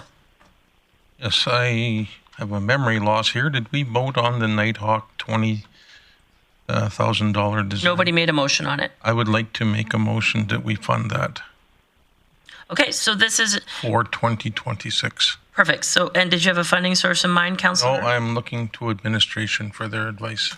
Okay, so I'm pretty sure the CFO will say that it could be capital tax, council strategic initiatives, and facility renewal. Oh, sorry, future expenditure reserve. Well, it is a part of our jewel of Grande Prairie, the Bear Creek and the South Bear Creek Diamonds, and I would think that I don't know. I'm still. Before you come to the funding source, maybe I'll take some of my colleagues in the queue. Yes, please. So if we can just have a draft of the motion, and we'll get a funding source in a moment. I had a question, maybe Chief Bailey or Chief Lemieux. Can you tell us a bit more about what this is? I think Mr. Burke mentioned, or Mr. Burke, it's an enhancement of the driving pads. So thanks, Mayor Clayton. Nitehawk had come, once we completed the geotechnical and knew what was possible in some locations, Nitehawk came to us with a proposal for them to hire an engineer to do design for a future driving range. And so this would be funding to Nitehawk for them to complete the design portion of this project. Okay. Councillor Thiessen. Okay. Councillor Berg. Thanks, Mayor Clayton. This isn't something that I want to support. As I've mentioned numerous times at council and committee, I would actually like to see that space repurposed into something different. We already have 3 driving ranges in the city. I'd like to explore something that the city doesn't already have or could use to be augmented, that could really complement and add something new and dynamic to the city, rather than, once again, competing with private business when we've already got 3 in the region. Okay. Councillor Plott. Thanks, Mayor Clayton. I would support this if it was a different funding source, I guess, for me personally. And there is no funding source identified. Okay. So if there was a funding source identified that was our future expenditure reserve, we haven't touched that unless I'm misunderstood on that. I just want to confirm with admin that we haven't touched our future expenditure reserves yet in our 2026 budget deliberations. And while admin's doing that, I can appreciate that we have 3 other ones in the community. For Nitehawk to be viable, this works great for them, and it works really well for them in their operations. If we go switch it to go-kart tracks or other things, I'm not sure if that works for them. And we have to remember, before Nitehawk started running that facility, we struggled out there a little bit. And to let them be successful, this is a great complementary add-on to their par 3. There's a lot of folks that go out and do one thing and then do the other. My fear is if we don't put it back into a driving range, I'm not sure if the par 3 golf course works and is successful for them moving forward either. It wasn't as successful for them this year. It was okay, but it wasn't a great success. So I appreciate that we already have these in the community. They're also a lower income, very laid back environment from what our other driving ranges are. And speaking with Nitehawk as a past board member, they're looking at some pretty cool amenities out there that would enhance this area. I just worry if we take this away, I'm not sure how viable Nitehawk is in running the other areas. And we had a heck of a time fighting that. So maybe not the best use in some ways, but without that specific use, I don't know how we make it viable for Nitehawk. So happy to support it if we can get the funding source to financial expenditures reserves.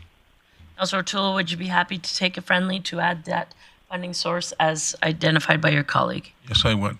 Okay. So discussion or debate on the motion, knowing the funding source is there. And so I'll just check with the CFO. Was there any other identified? I'm getting a no. So just so everyone's aware, recognizing Councillor O'Connor. Thank you, Mayor Clayton. I also agree that this project is important for the financial viability of Nitehawk and their operations. It does not affect the community as far as being a competitor. A lot of people don't follow the same rules that golf courses want them to. So this one will add them an opportunity to be financially viable. So I hope that you don't are supported by funding it from the right source. Thank you. Councillor O'Toole. Yes, just to speak on this, I've had over, 150 conversations with people that were quite disappointed that there was no driving range there last year. And it's a very family-friendly facility. Nobody's in a rush. It's just someplace that if you want to go there and drive with your kids, and then as the adults may want to go and play a game of golf someplace other than a par 3, this is still a warm-up for them. So I would really ask for support on this motion. Okay, thanks for your close. Councillor O'Toole, call the question.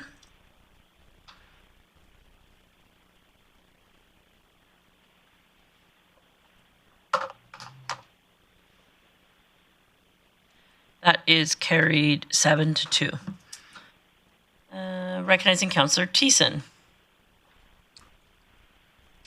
Thank you very much, Mayor Clayton. I'd like to make a motion that we move conventional transit and the 2 new fixed routes to the 2027 budget. Not going to label a funding source here right now, but speaking to this motion at committee meeting, I had asked my committee members if they would make a motion to talk about express routes around the city to get our current transit users to the spaces they need to get to a lot more expediently and efficiently. And that's really what we heard during the election, is not that we need more bus routes, is that we just need better ways to get from point A to point B.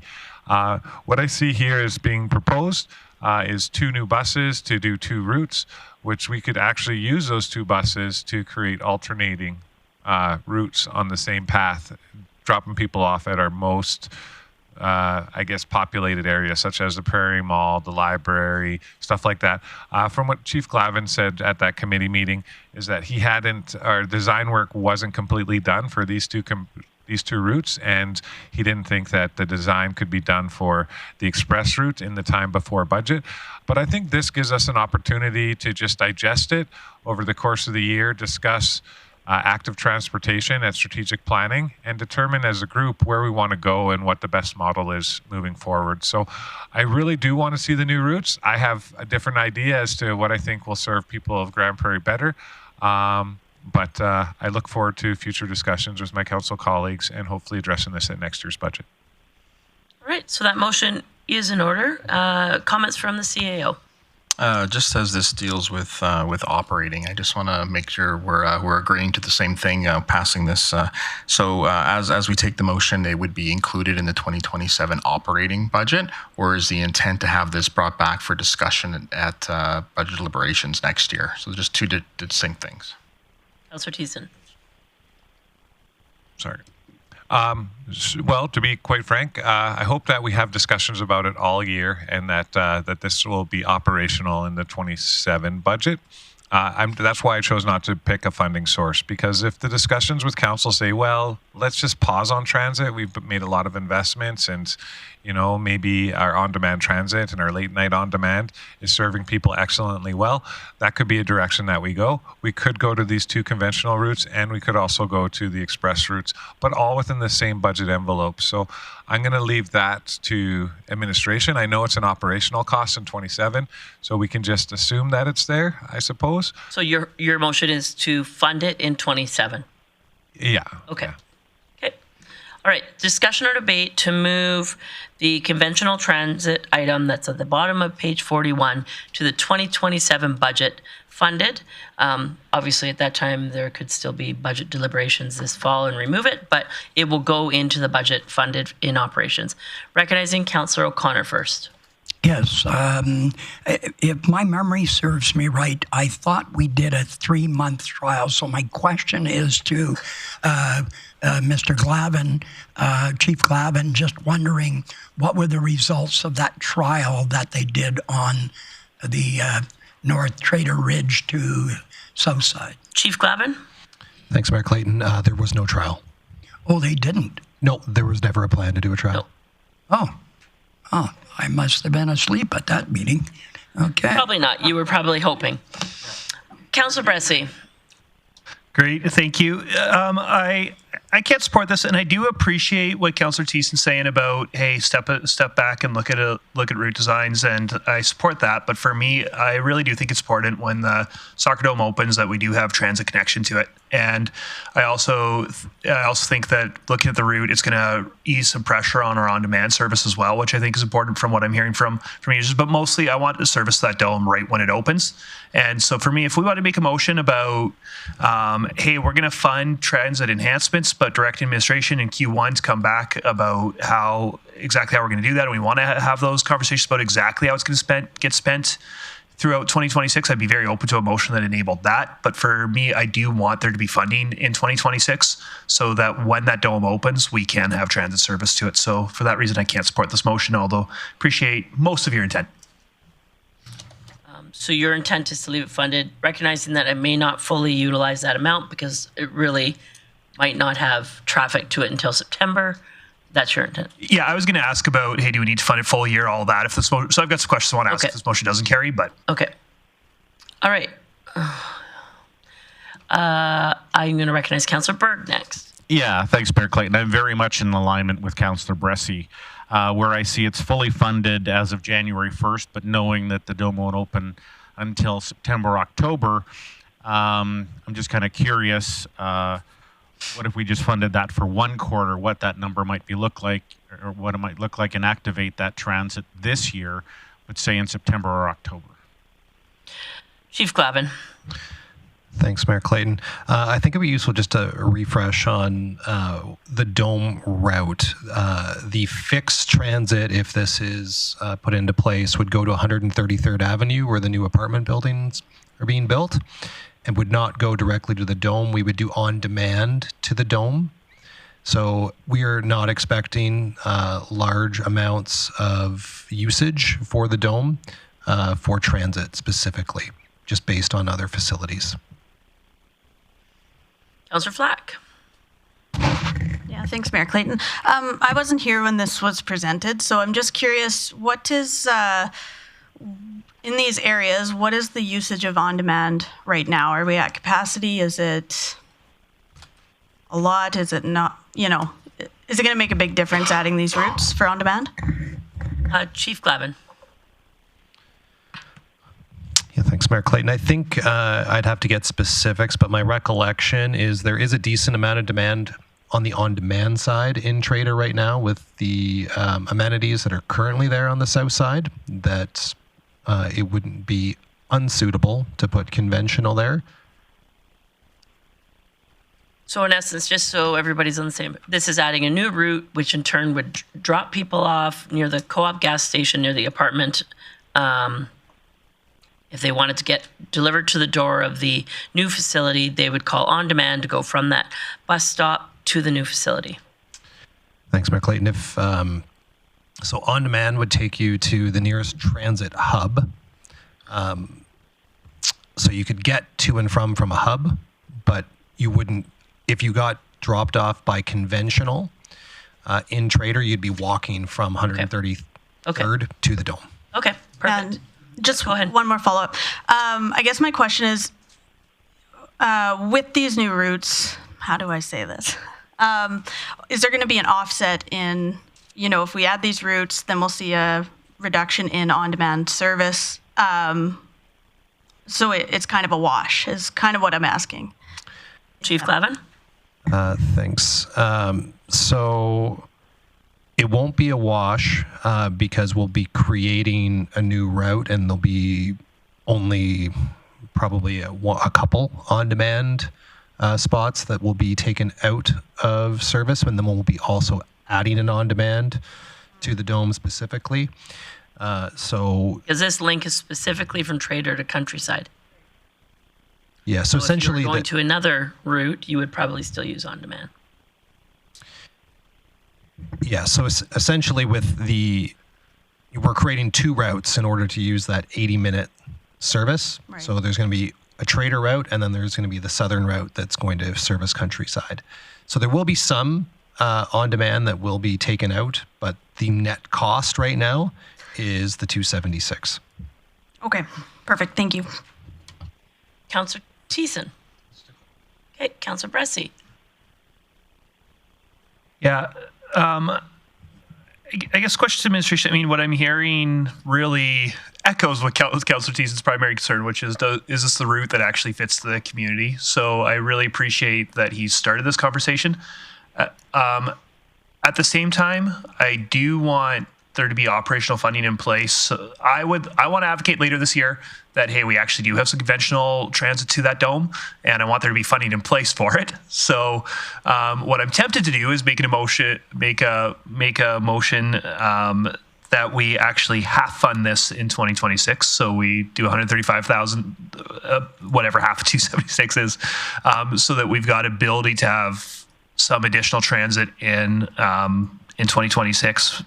But that's a really blunt, me just coming and saying half. I'm wondering if there's advice from administration. My intent is to try to have some funding to do something in 2026. If administration's got recommendations, what that should look like, or I'm also happy to make a motion to table this till after lunch if we'd like some time to consider. Yeah. Can we have a little bit of time? Would you, Councillor? Can I just make a motion to table this till after lunch? Absolutely. So that motion is in order. Call the question on tabling the motion.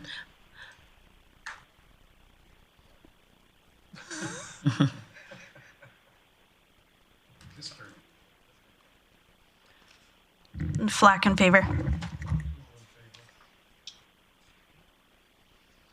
Councillor Plott.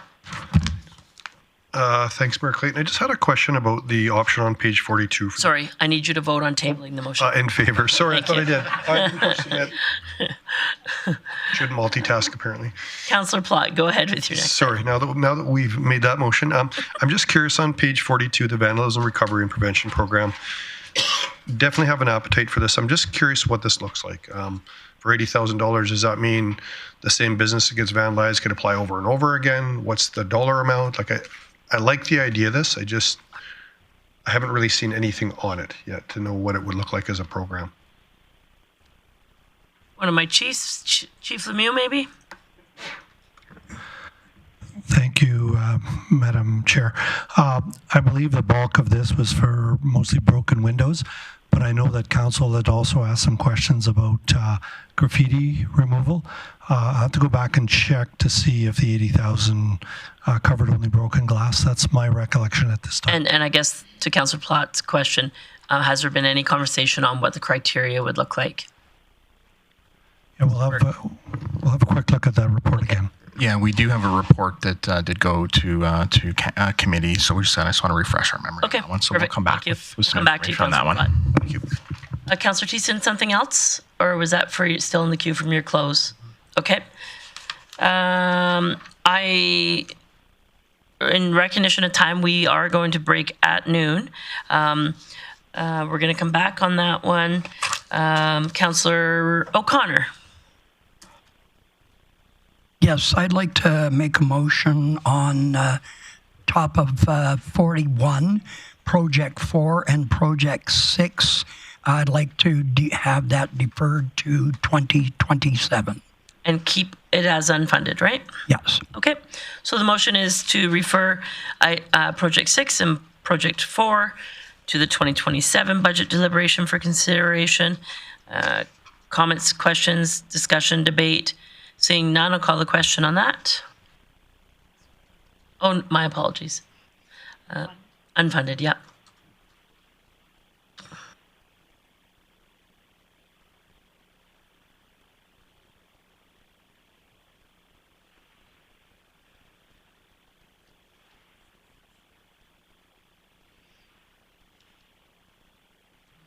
And I have a second. Okay. That carries 7-2. Councillor O'Connor. Yes, I'm just curious. Did we talk about the snowmaking equipment for Nitehawk for $116,000? I don't recall that conversation. We didn't, other than we did clarify that our municipal partners have not had the conversation yet. Therefore, my assumption is that this wouldn't be used in this season. You could refer it to 2027 or you could try to get it funded now and it can sit there and collect dust. No. Do I feel like I'm being led? Anyway, yes, I'd like to see it deferred to 2027 unless there is a huge need from my other councillors that we deal with it now. Seeing no one in the queue, I'll wait for that to get in the e-scribe, but that motion is in order to leave it as unfunded, but refer it to 2027. It will give time for us to have conversations with our municipal counterparts. Perfect. Okay. Give me 1 second. And I'll go back to the conversation, the item on the top of page 42, Vandalism and Recovery and Prevention Program, recognizing Chief Bailey. Thank you, Mayor Clayton. So just to give a quick overview in terms of eligibility or criteria that would be applicable for anybody that experienced vandalism as applying for a grant. It could be glass break, spray paint, graffiti, fence cut damage, or offensive wording or imagery that could be upsetting to passersby. You can apply for a maximum of up to twice. So if the same business or same property was targeted, you could apply twice, and it's $5,000 at a time that you'd be eligible. In terms of administration, you would have to give basic basic proof to show the incident. You couldn't just apply and it be a de facto response. You would show, upload, and then have it remediated in a very timely manner. I appreciate that information. So I'm concerned about $5,000. So that would give us basically 16 people. If they maximize this, 16 people could access this fund if I'm understanding that correctly. And so for me, I'm just going to make a motion that we refer the Vandalism Recovery and Prevention Program to the appropriate standing committee to show funding sources and options for funding. And I'll leave it at that. And I guess where I'm going with that is I'm not sure if we should have different thresholds for different things. A window break, serious vandalism. There's a building nearby here that probably should have got $5,000 for a whole building envelope damage. I'm not sure I want to give somebody $500 for tagging their building or $1,000 for tagging their building. So I guess for me, I'd like to just see those thresholds and have a better conversation. I'd also like to bring the DTA involved in that conversation as well. My intent with this would have been to fund it out of council strategic initiatives, and I think we can do that at any time, if I'm not misunderstanding. Yep. So if that report come back to council and we got that and we're like, we like the parameters, we like it, we can move it forward as a policy, we can fund it right then from council strategic initiatives, whether that's Q1 or Q2 of next year, I would believe. I'm just looking to amend to make sure I'm not making stuff up on that. Oh, you're accurate on that. Yeah. And so I just want to talk through your motion a little bit. Your intent is to bring it back to standing committee with additional information and establish more of an extensive criteria. I guess my question to Chief Bailey is, what work has been done to date to establish the criteria as you just presented? Thank you, Mayor Clayton. So we've done quite a bit of work in terms of engaging Downtown Business Association. They would be a key part of this. In terms of the concern about $5,000 being a one-time use, again, that would be the maximum for that. So in terms of additional criteria that we have outlined, there are some specifications that would help delineate where that funding should go versus not go. So for example, they have to be commercial street level business located within city center. They have to have valid business license, proof of vandalism, and from there would be a key assessment to your point. So we do have some detailed criteria happy to share in terms of how we assess the extent of the damage from there on, but have that out along with some key data and stats of frequency of vandalism, if this price point would be eligible to cover the extent of vandalism we're seeing, how often it's glass break versus, for example, an offensive image. So we do have all that data available and happy to share that as well. Okay, and I guess another question for administration, who's looking after the fund? Is it us or is it GPPS? And I only ask that is, I really want businesses to call us when they have issues. My fear is if it's calling the city and not GPPS, GPPS is still not gathering enough data. So I'm just wondering who's actually going to look after this fund if we administered it. Chief Bailey? Thank you, and thank you, Councillor Palat, for the question. This fund will be administered through Invest GP as part of business retention. So it will be a dedicated function within the city to be able to administer this, with Invest GP being identified as an appropriate source to do it, supported by community connections.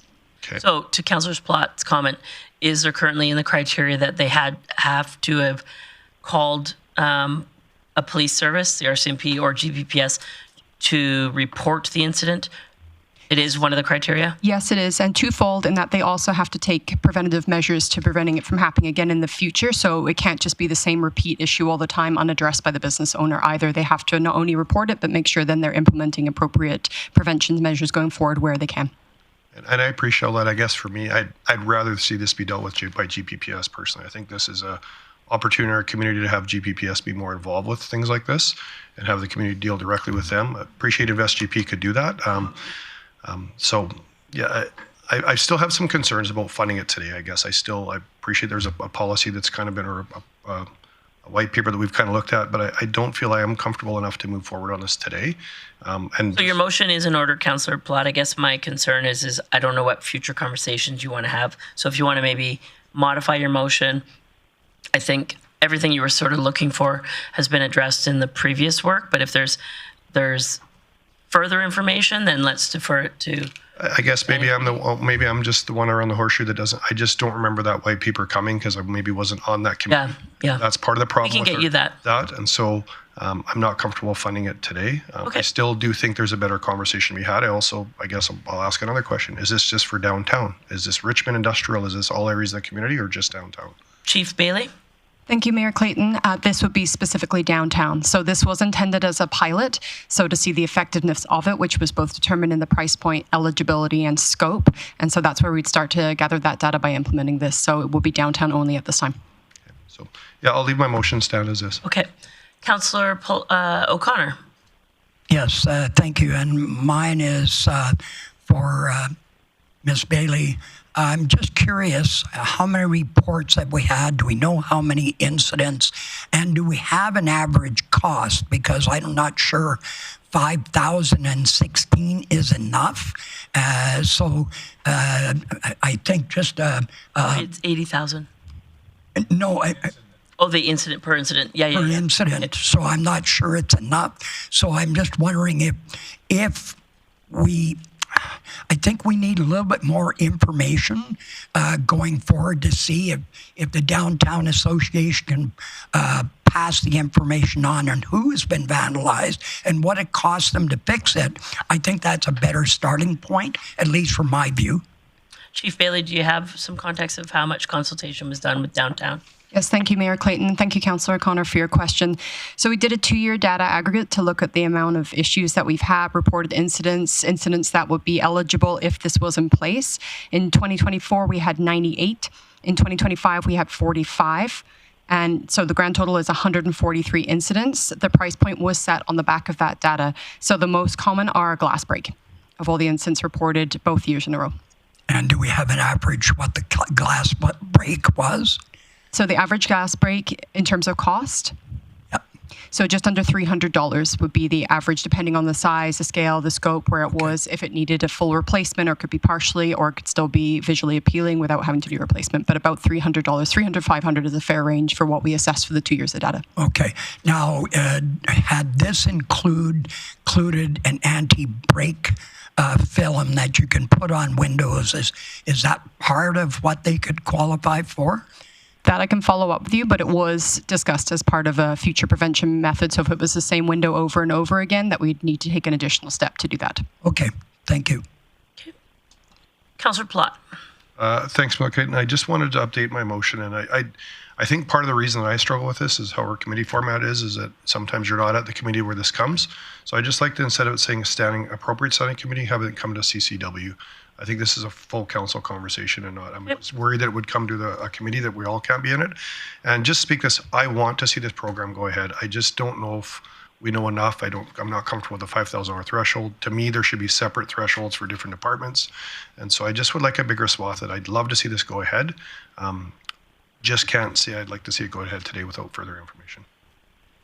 Okay, so that motion is in order. I also suggest that, happy to get you that documentation that was presented at a standing committee, which is public information. The motion, if defeated, there are other options with this, or the option is to take the opportunity to read the report and decide on it later. But that motion is in order, so I will have discussion and debate on that motion, recognizing Councillor Bressie. Great, thank you. Something that took me about half of getting through these referrals to realize that I just thought I'd share with my colleagues is administration has helpfully put the dates that these are referred on. And if you want to go to our website to go through, it's really easy to find the reports that all these referrals are based on if you look at that date that administration's kindly included here. Thanks for your comments. Okay, no other discussion or debate no one is in the queue with further discussion or debate. Councillor Plott, do you have anything to close?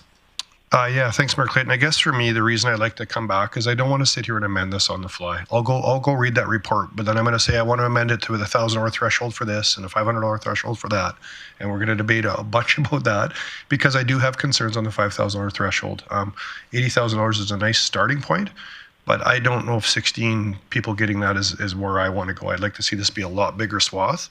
And unless we refine some of the wording on the document from what I'm understanding, that could be in essence what happens. 16 people could apply and the fund would be gone. And I don't think that's the intent of council. So hopefully you can support this motion and we can have a bigger conversation and be happy to fund it out of council strategic initiatives. And maybe this could happen as early as next week's committee meetings or whenever that comes. I'd love to see this funded, but I just don't feel like I personally don't feel like I'm comfortable funding it today. So I don't know if your motion reflects your intent as it currently says, you want to discuss funding sources at standing. Sorry, mine isn't refreshed. But sorry, I guess by funding sources, I'm meaning criteria. Funding criteria allocations. Okay. So funding criteria or allocations of funding would be a better wording. Perfect. I'm going to move my e-scribe really slowly so it doesn't kick me out. I know. It's not your fault. Okay. Direct community. Okay. That motion is great. Councillor Palat has closed. I'll call the question. Please vote.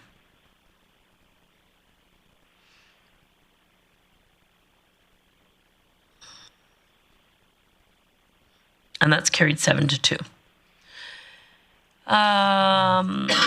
So this will go to CCW. Sorry, I'll make my notes. Councillor Bressie.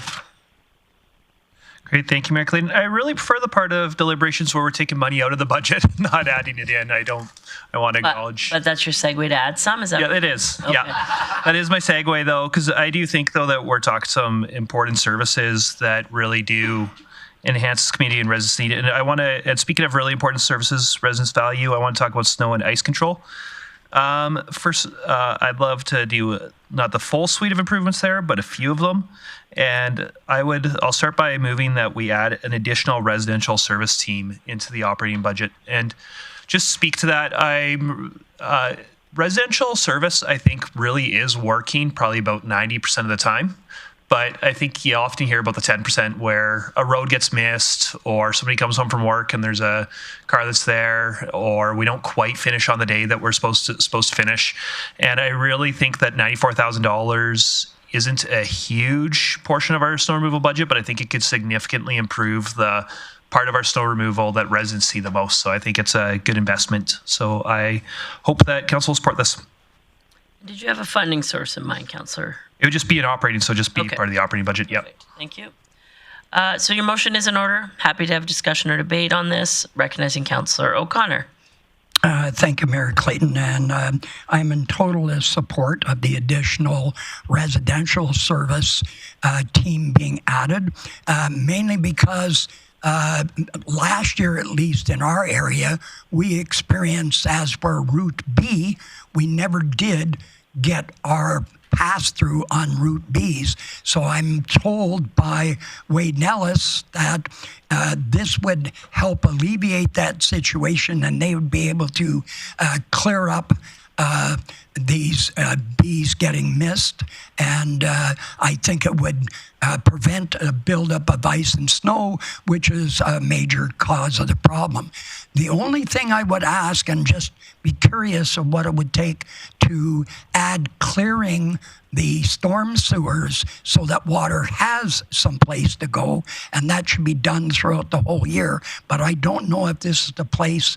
I think it doesn't give administration enough time to come back and say, here's what that cost would look like if you were to add that in. So I'm not sure which way to do that, so I'll do it in two parts. So yeah, let's come back to your second question. Yeah. So you're in support of the motion. I just wanted to clarify with Chief Glavin, the way that I'm reading the additional residential service team, it doesn't address the service issue that you identified. In your opinion, there was less service in Route B, in your opinion, and this would add an additional rotation, which makes the daily workload less, which means the routes are done quicker. Can you maybe expand on that, Chief Glavin? Yeah, thanks, Mayor Clayton. Yeah, essentially this would allow routes to be done faster. I'm not aware of any routes that are consistently missed, and if there is any, they should be reported to 311 and just confirmed with our transportation manager that we have monitors that work on that. So this is for efficiency of removing the snow on the existing plan. It's getting done quicker, not addressing your concerns of the Route B. Yes, and we did not see a piece of equipment from January to March, and we were Route B. And that caused a lot of issues. And I had a lot of residents call me and complain and say, I'm paying a lot of taxes. How come I'm not getting snow removed on my garbage day? And so it happened more than once. And I'm pretty sure that if we focused on this, I think we'd find a solution. So I'm not sure if Mr. Nellis would be able to confirm. So this motion has nothing to do with that. Sorry. Well, if you read the description and what Chief Glavin just explained to you, Okay. it wouldn't address your concerns, is all I'm saying. Okay. So, I am just going to jump in the queue before Councillor Plott. I echo Councillor Bressy's comments. I believe that our residents, when they get up, everybody's running out the door to get their kids to school, get to work. If their first experience of the day is unfortunate because they can't get down their street, or they're coming home from work and the snow has been not addressed because the demand is so much, it creates an unfortunate environment. This will add another service team so that that snow is removed off your routes quicker. It'll provide, up to a day earlier, and just to create a better enjoyment of life. And I think living in a winter community, getting to and from your home is a priority. So this of the snow service adjustments is the one that I do support, and so I appreciate your motion. Councillor Plott. Thanks, Mayor Clayton. I just want to ask a question, I guess, around, so we're adding a 6-contractor team with 2 loaders and 1 grader. We already have the equipment The to do contractor. that? Sorry, never mind. My bad. Okay. Councillor Berg. Yeah, thanks, Mayor Clayton. Actually, this is something that I support as well. I'm a Friday Route B, so I seem to, my perception is that I'm often jealous of those in Route A. And so to Councillor O'Connor's comments, I think by default, by adding extra teams, they'll accomplish more as they go through. And those of us that are on B, especially on a Friday, will see a greater chance of getting that snow removed. So I support it. Okay. I will come back to Councillor O'Connor, and actually it's probably better at a standing committee if you want to have a conversation around routes and timing of routes. Maybe Chief Glavin, if you have something now, great. Yeah, thanks, Mayor Clayton. I know that transportation will be coming with a review of the current routes, as we have had growth since they were initially established. So there are some routes that have gotten that we need to rebalance. Essentially, we do have struggle with some of them to get all through of them within the 10 days. Okay, great. Be prepared. Stay tuned, Councillor O'Connor. Seeing no one else in the queue, unless you choose to close, Councillor Bressy, I will call the question.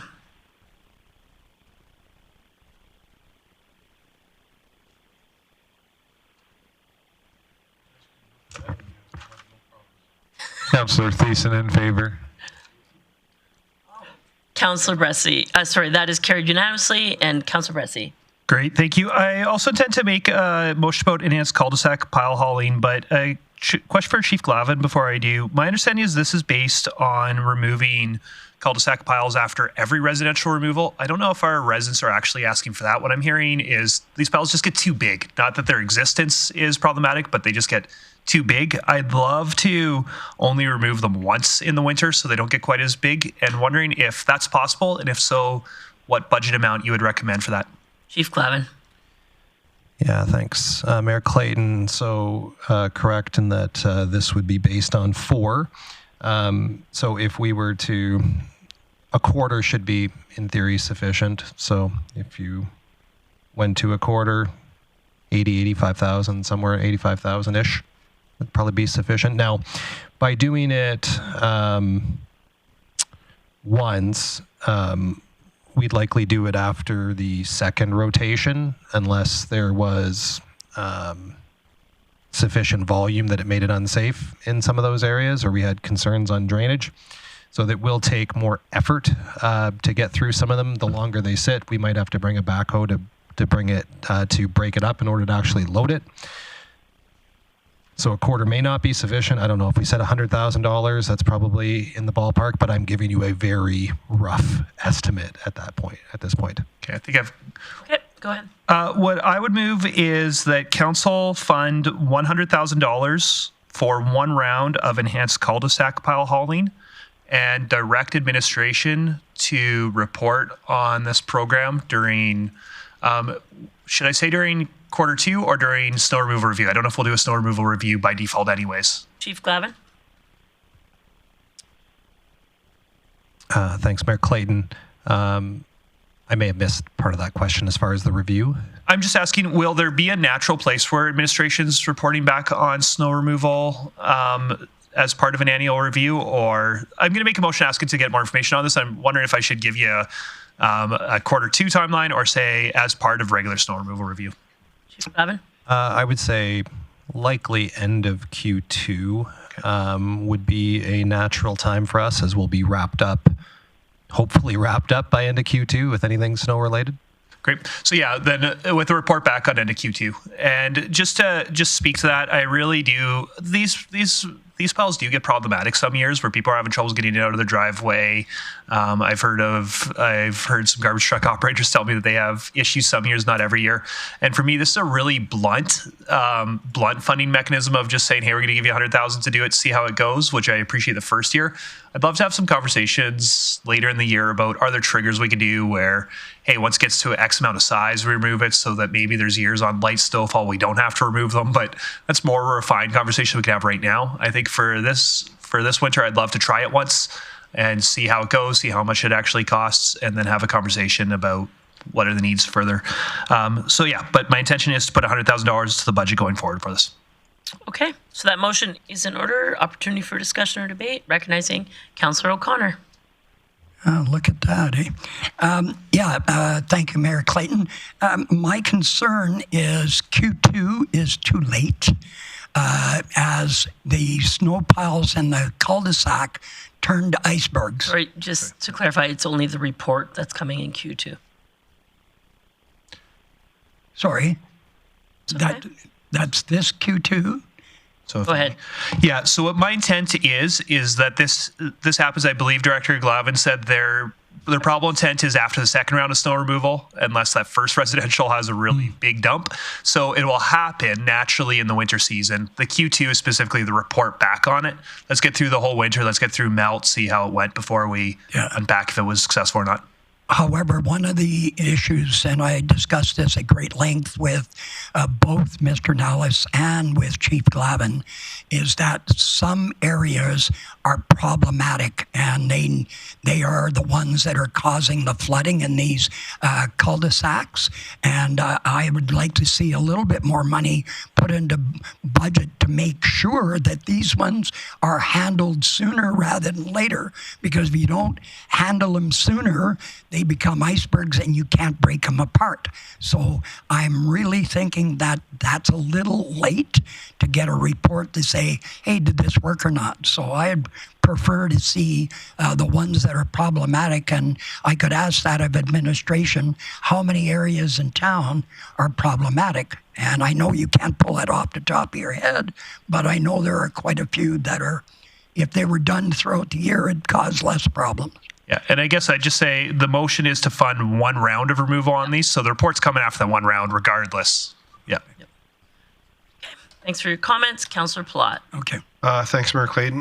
Likely to support this. I guess my question is I'm curious about the timing, and for me, one round, I don't know if I necessarily care if everybody has one round. There's areas of our community that actually like these piles in there. They wanted them there. They've never complained about them.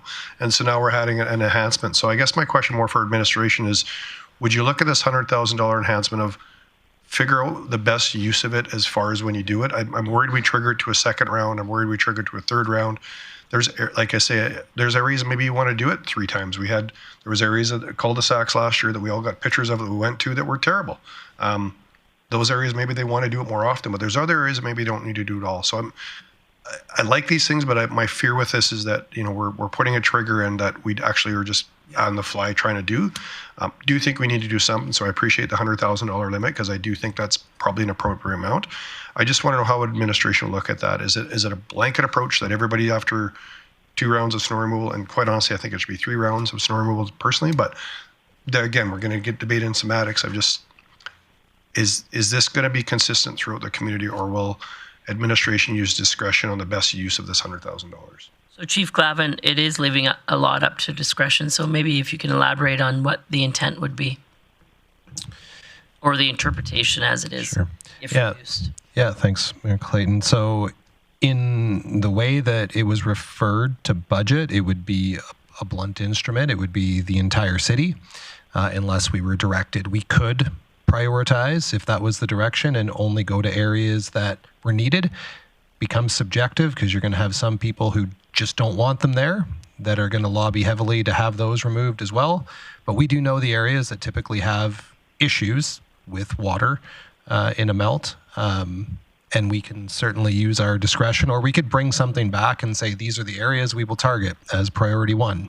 But the way it was referred to budget would be an enhancement to the snow removal period, which would be across the city. Okay.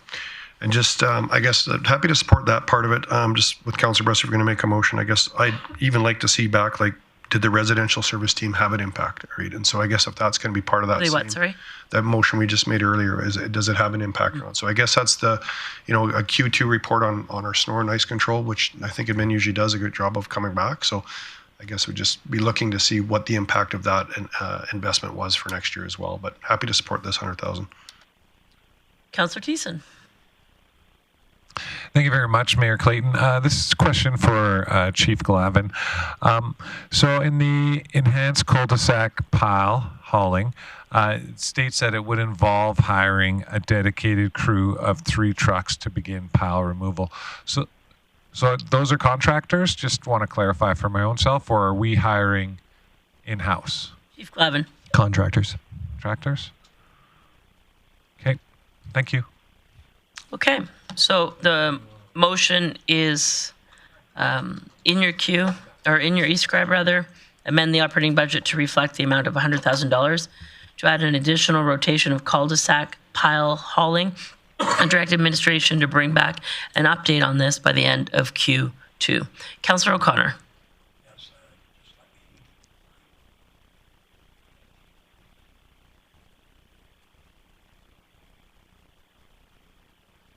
$100,000 it says. I'd like to suggest a friendly amendment that we add at the discretion of administration to be able to send the resources where they need to send them, and we don't have to do the whole city.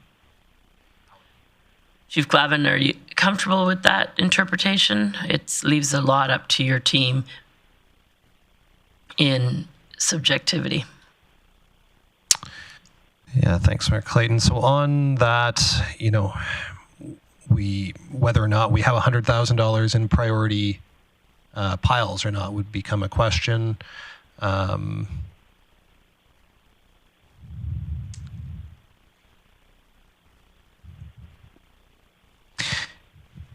Difficult to say off the top. Like, do we know where the priority areas? Yes. If the plan is to go to the priority areas first, it does create an efficiency issue at some point if we're doing the whole city, because it's inefficient to be crisscrossing the city trying to get prioritized piles. Although we would try to do our best to get to those ones soonest. Hold your thought. I don't even know if Councillor Bressy will take it as a friendly, so.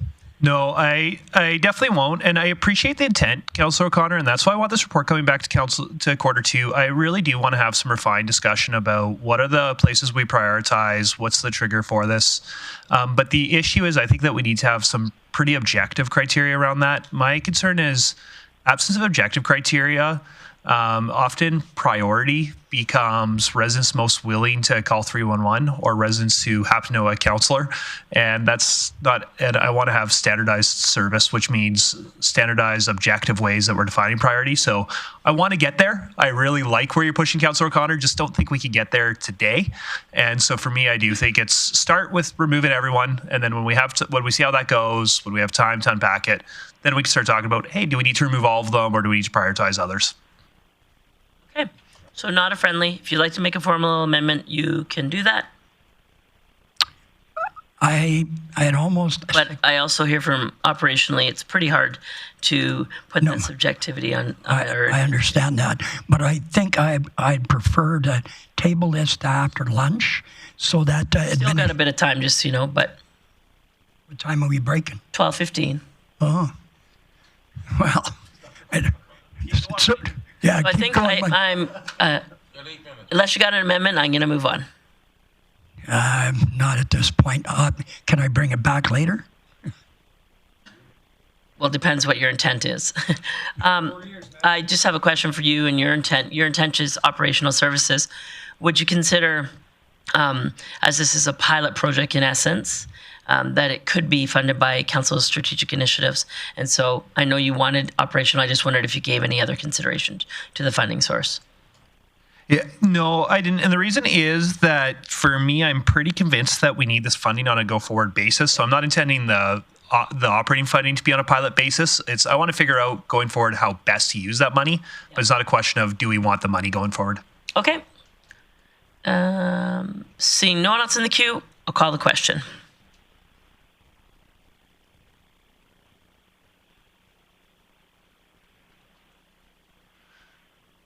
Councillor Thiessen, opposed. And that is carried 7-2. We do have time for a little bit more work, so I'll recognize Councillor Berg. Yeah, thanks, Mayor Clayton. For me, the trigger language update was the big one that I would actually like to see move forward. I would like Council to approve the trigger language update to $235,000 from operating. And for me, that was the real big issue that we had seen last year with the ice dams and ice buildups.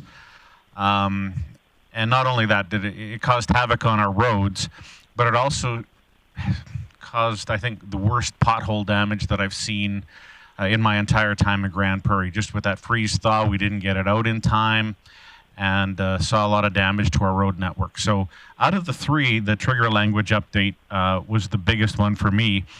And because it's a trigger, doesn't mean it needs to be pulled. So in the report, it says this would likely result in an extra round of residential snow removal each season.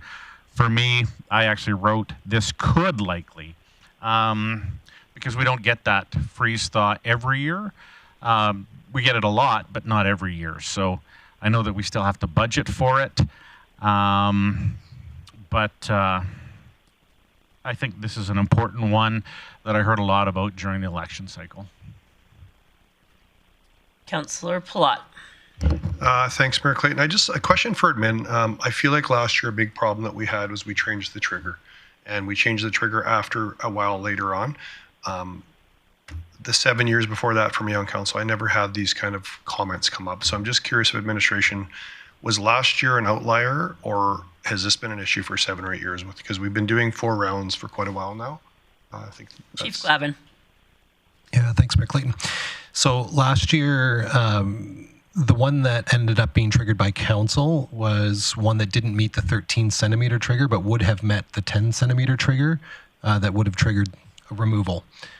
So the one that council had to unilaterally make happen would have happened under previous policy, under the current, it actually would have happened under the current policy now amended, where we have 4 rounds. But as far as the freeze thaw, it's not necessarily every single year we have a significant issue, but we have had multiple years where we've had issues where it would have been useful to have another round, but it didn't technically meet the trigger. So for me, I'm not going to support this one. I know our community will disagree with us. I'm driving this province all over the place in the wintertime, and our roads are by far the best community I've drove in.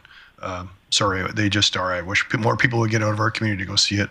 We've just added a $100,000 snow removal trigger for pile clearing. We've added another team.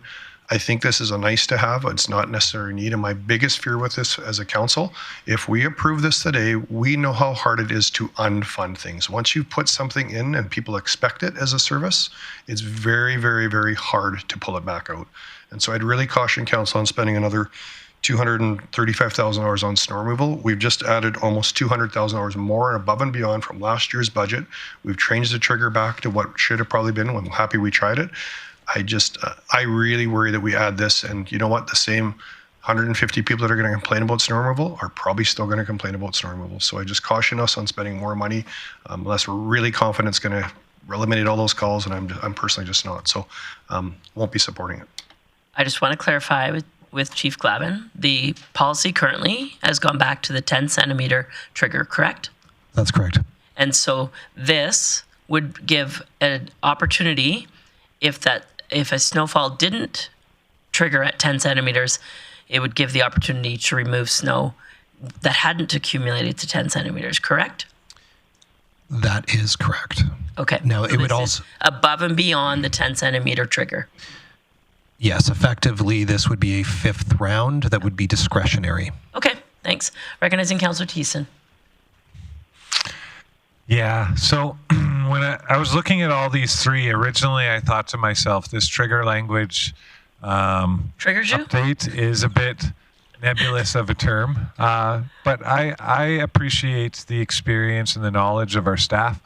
And in fact, my no vote, the last one, is because I thought that this, after giving it serious consideration, would inform all the other two. So you want another round of snow clearing? Change the language. You want your cul-de-sacs removed because we have problem issues that Councillor O'Connor has pointed out in various different parts of the city? Change your trigger language. The fact is, though, I can't support this now, and it's all Councillor Bressy's fault because we've already funded $100,000 for cul-de-sac pile removal. And for me, I really thought that as nebulous as this is and as worrisome as it is, I am calmed by the fact that I know we have the expertise in-house as to, hey, maybe we should do this. And we have the expertise around this table and within CLT as well, where if we see issues, we can bring them up at committee, we can bring them up with our CAO, and that can be, and we can bring it up with Chief Glavin as well, and that can be translated down through the ranks. Unfortunately for me, I'm not prepared to spend $300,000 extra on snow removal. So I look forward to the $100,000 one round and report. And perhaps we can have this discussion again next year about how we can better enhance our snow removal and snow removal policies. But for right now, I just don't have the appetite to add another $250,000 to it because I think this was the one. But we've already added money to the pot, so I'm not willing to go over it. Thank you. Thanks for your comments, Councillor Thiessen and East. There we go. Timed out. It was tired of you guys. No, I'm joking. Councillor Pressy. Great. Thank you, Mayor Clayton. Well, Councillor Thiessen, I take objection to you saying it's my fault. I say it's my credit because I was strategic in the options I got on the table first. But for me, we've already increased residential snow removal by 20%. To do another big boost to it isn't at my appetite. I think that maybe we'll get through the year and go, hey, the two enhancements we just made weren't the right enhancements to make. Maybe we do want to pull those back so we can add another rotation. But my hunch is that we've enhanced the services that people are getting all year on snow removal. And I think that'll generally make them happier than just the last punch, the last couple of weeks where it really sucks at the end of the year. So that's why I was strategic at getting these ones funded. But I don't want to go above the about 20% that we've just added to residential snow removal costs. Councillor O'Connor. Thank you, Mayor Clayton. One of the points that's important in that trigger language is abnormal weather patterns. And I'd like to make sure that we have water that melts, or we had 3 Chinooks and a rainfall between January and March. We had 48 centimeters of snow as opposed to 110 in the fall. So I'm concerned that we need to be flexible. I don't want us just to go out and spend money and add money to the budget. But if there is abnormal conditions that affect the quality of people getting into their cars and trying to get into work, that they can do so safely. And so if you allow it to turn into glaciers and 8 inches or 12 inches of ice that you can't even touch with a grater blade, I think We need to be able to be flexible, to be able to send crews around, to be able to move when a Chinook comes. And we had 3 last year. And that water couldn't get away because all the storm sewers were blocked off. So I think I'm just asking for some flexibility. I don't know what that looks like, but I think we need to approach this differently. And that's what I heard from many residents when I was going around the community. So I just want to see us take a look at this and allow administration to be able to say, hey, we got terrible conditions here and we need to fix it. And I'd like them to be able to come back to council and say, hey, we need more money to be able to handle these situations. That's all I'm asking for. I don't want us to go out and spend 286, what is it, 235. I just want people to be able to get to work and get home without having to fight and ruin their cars doing so. A question for Chief Glavin. If we had a significant snow event, what would administration do? Thanks, Mayor Clayton. So if we had, let's say, hypothetically, we had budget for 4 and we had 5 triggering events, we go and we run a variance. If we had 6 triggering events, we'd go 6 times and we run a variance. Perfect. Thank you for that. Councillor Auger. Thank you, Mayor. I agree with everything Councillor Mike said. A lot of the comments I heard before the election was taxes and snow removal. Those were the 2 most common items where people are not happy with the current level of snow removal. And a lot of that has to do with, abnormal weather conditions, a lot of snowfall, which we have no control over. And when I look at the streets, and you're right, a lot of our streets are well done, they're well looked after, but it's the neighborhoods where the streets aren't done enough times, I guess would be the term. So I would be in support of adding another round because of potential weather conditions, abnormal snowfalls, and we don't know what we're going to get. All we can do is pray for nice weather and very little snow. But that's not going to help because we always get lots of snow. So I would be in support of the motion to provide a 5th round at the cost that's online right now. So thank you. Councillor O'Connor. Thank you. And I just want to remind everyone that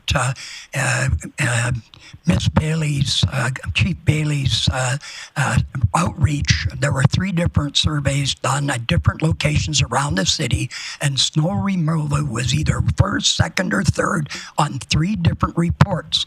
So I think we need to be flexible, not go out and just spend $235,000, but react to the conditions that are on the roads that are causing our people to have difficulty getting to work. That's all I'm asking for. I don't know what that looks like and what language we need to give administration, but I think we need to listen to our community that says it may not be in your area, but it's certainly in some areas in town, it's extremely difficult. So I'm just saying. Councillor Thiessen. Yeah, thank you very much, Mayor Clayton. Just in response to Councillor O'Connor's plea to council, I think we are responding to the community. I think the community's unhappiness through all those surveys was the level of service that we provided last year. And last year, our trigger point was 13 centimeters of snowpack on the road, which didn't activate our trucks in time, which allowed the snow to accumulate, which allowed the cul-de-sac piles to get bigger, which allowed the windrows to grow and melt and freeze again into big ice chunks. With a smaller threshold now returned to original state, I think it empowers our crews to work hard and to close those gaps. I don't disagree with you. I think having this extra round would be great. But we're in tight budget times, and Councillor Bressie has already pushed over the finish line $100,000 to do this and bring a report back so that we can learn with, or 2 rounds. Yeah, you're right, Councillor Flack. to do 2 rounds of snow removal, and we can learn from this and grow from this. These abnormal weather events have happened since my start on council. When Mayor Clayton, she was councillor then, when we both got elected in 2013, our first winter, while we were doing this budget, we had the start of what would be 3 meters of snow that fell on our community in 5 weeks, and we got rid of the driveway clearing program to address that, and then we adjusted as the years went on to improve the service and bring it back to where it is today. I think that's where we're going today, and I think Councillor Brush's motion and the report coming back will help to identify that and empower our staff.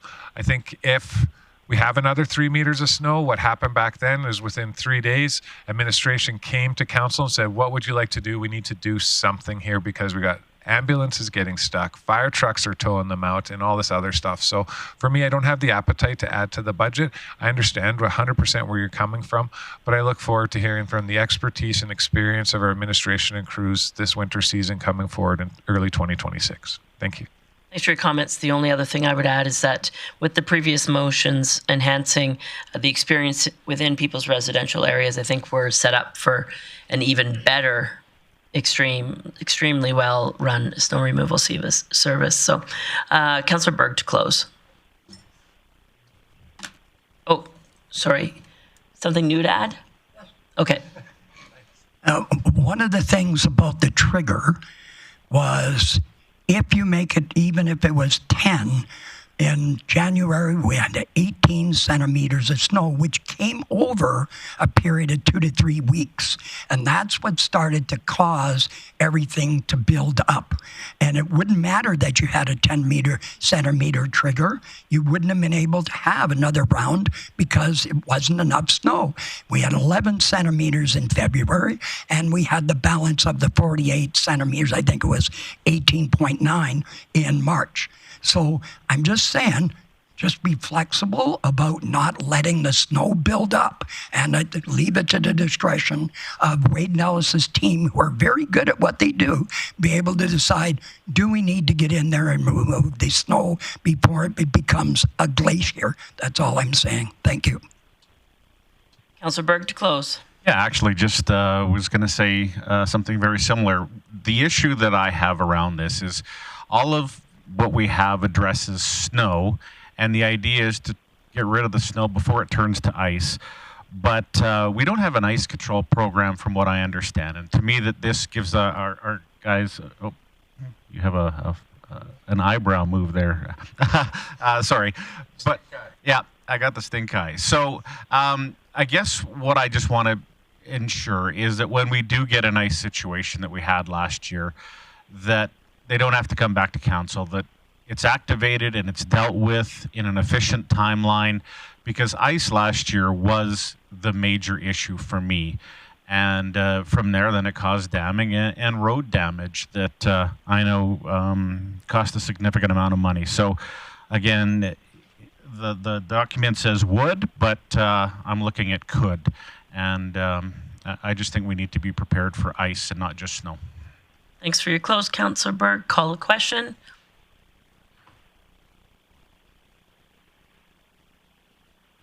Councillor Plot opposed. Councillor Thiessen opposed.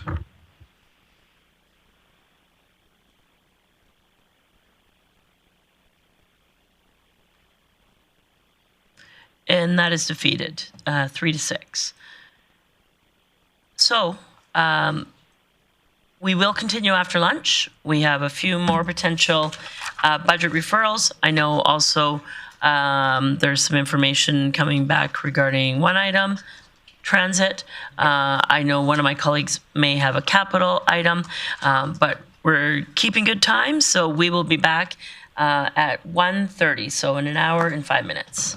Thank you.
Good afternoon and welcome to the Day 2 afternoon session of 2026 Council Committee of the Whole Budget Deliberations. Today is November 26, 2025. We are going to continue in our conversation in regards to budget referrals. I'm going to first acknowledge Councillor Bressie. Great. Thank you, Mayor Clayton. I'm not sure when you want to have the police referral, but I'm prepared to make a motion on that if you want that now, or do that when you want. Can we do that one with the other group in item 12 in the agenda? It is actually in there. Oh, I missed it in there. Sorry. It's item number 4. Is that not the same? Oh, that's a different one. Sorry. This is a referral. You're right. I do have an in-camera question for that. So if we can leave that one till after our in-camera conversation. Yeah, that would be fine. Thank you. Okay. Any other budget referrals? We also had some information from Transit that may be ready to come back. And if it's not, Chief Glavin, I'll get back to you.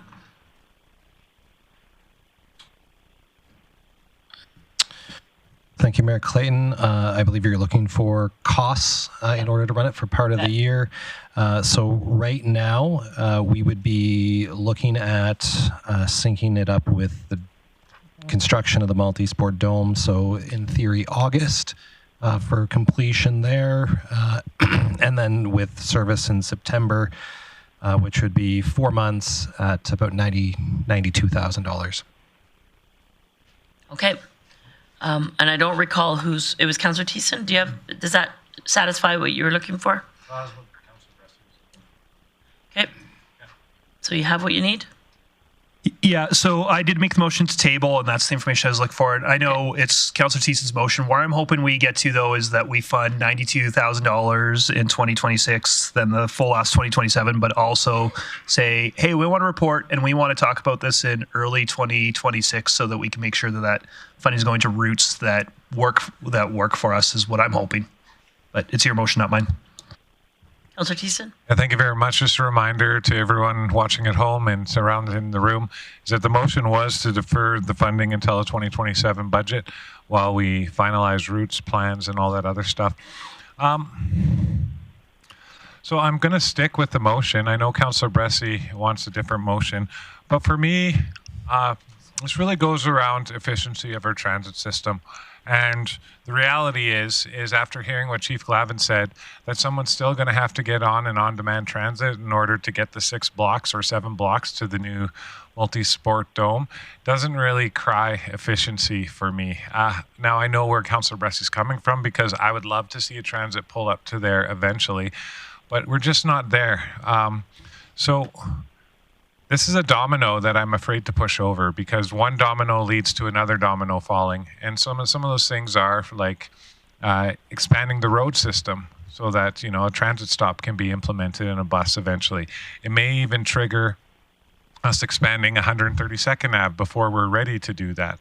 And as far as the other infrastructure's costs, we still have to develop the route, place down all the benches, do the terminal stations where people can go and sit in. And there's just a lot of work and planning into this. And I don't want to rush into this, especially when I think our money can be spent far better with a lot more thought. And 1 year lead time isn't going to shatter the transit system. And in fact, it's probably going to fall more in alignment with when those apartments get finalized and are totally up and filled in Trader Ridge to deal with the extra volume of people that might be taking transit. So for me, I think holding off for 1 year, thinking about a plan, thinking about, is this what we want to do with the 2 buses, or is there a better way to serve our people, I think is a better strategy going forward. So I hope people will support this. Thank you. Appreciate the motion. It is in order for us to have discussion and debate. I need a motion to bring back to the table the original motion. Okay, I move that we bring back to the table the original motion that I just said. Thanks for that. Councillor Berg, is it on that motion to bring it back? Okay, so I'll call the question.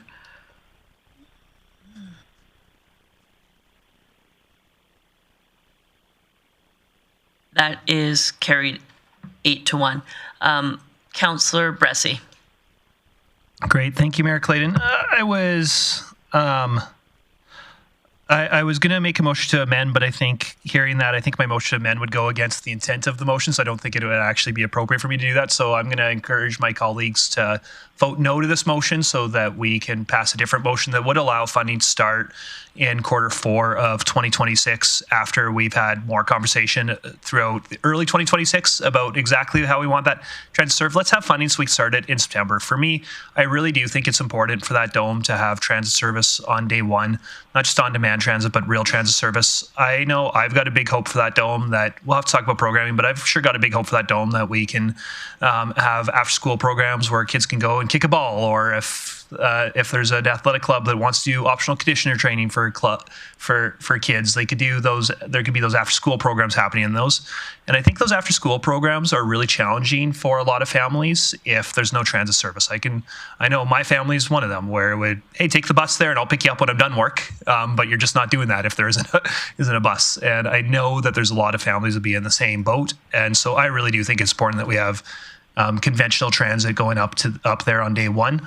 I don't want to put an undue burden on on-demand transit by making it serve a new facility that I really hope is really popping on day one. So I hope the council will vote no to this motion so that we can have a slightly different one.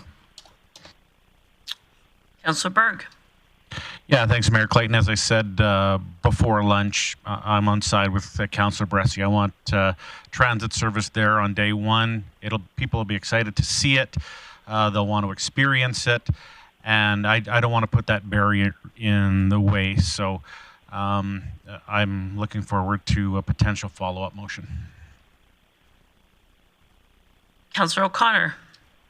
I would concur with Councillor Bressie and Councillor Berg that from day one, we need to have that service there. There are a lot of kids, and the Soccer Association had mentioned it to me. How do we get from Trader Ridge Co-op up to the top? I think we need to do it from day one. So, thank you. Other comments? Okay, so this is the motion to amend the operating budget to add this conventional transit with the 2 new fixed routes to 2027. Councillor Thiessen to close. Yeah, thank you very much. I appreciate my colleagues' pushback on this. I'm a big believer in transit too and active transportation. But let me be very clear. Chief Glavin stated that this transit, the conventional transit, will only go up 133rd Ave. It will not go directly to the soccer dome as we want. Now, what I've heard from my colleagues is that they want transit going to the soccer dome from day one. Well, if we don't do anything today, we'll still have transit going to the soccer dome on day one. It'll just be the on-demand transit, which will have to be utilized anyways with this new route service.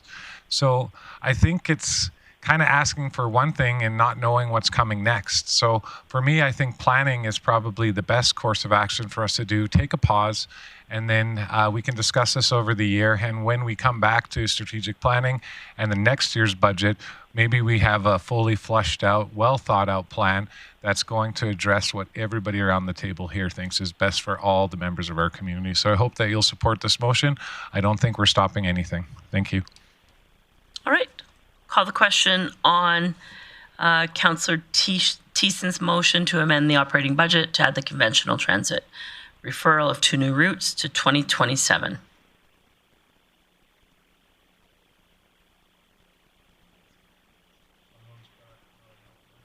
Just a moment. It's just, we're waiting for eScribe.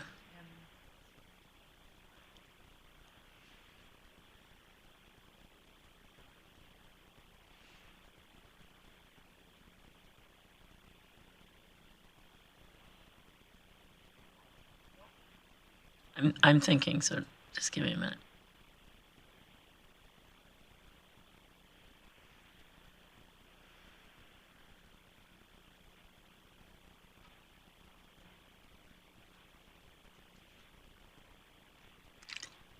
Is carried 5-4. All right.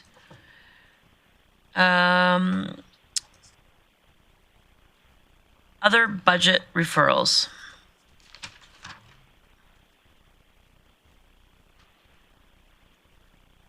I wanted to talk to my colleagues to see if there was interest in, anybody was interested in bringing back project number 6 off of page 41 with a different funding source. This could be funded from council's, my apologies, Community Enhancement Fund, which currently has about $200,000 in it. If there's interest in that south entrance sign, the criteria would match the Community Enhancement Fund reserve criteria. If no one's interested in that, I'll move along, because there is a motion currently to push those to 27. Councillor Palat, you're good? Okay. We made a motion to push it to 27 already. Yeah, we did. Yeah, they're both pushed 27. Okay. And I had some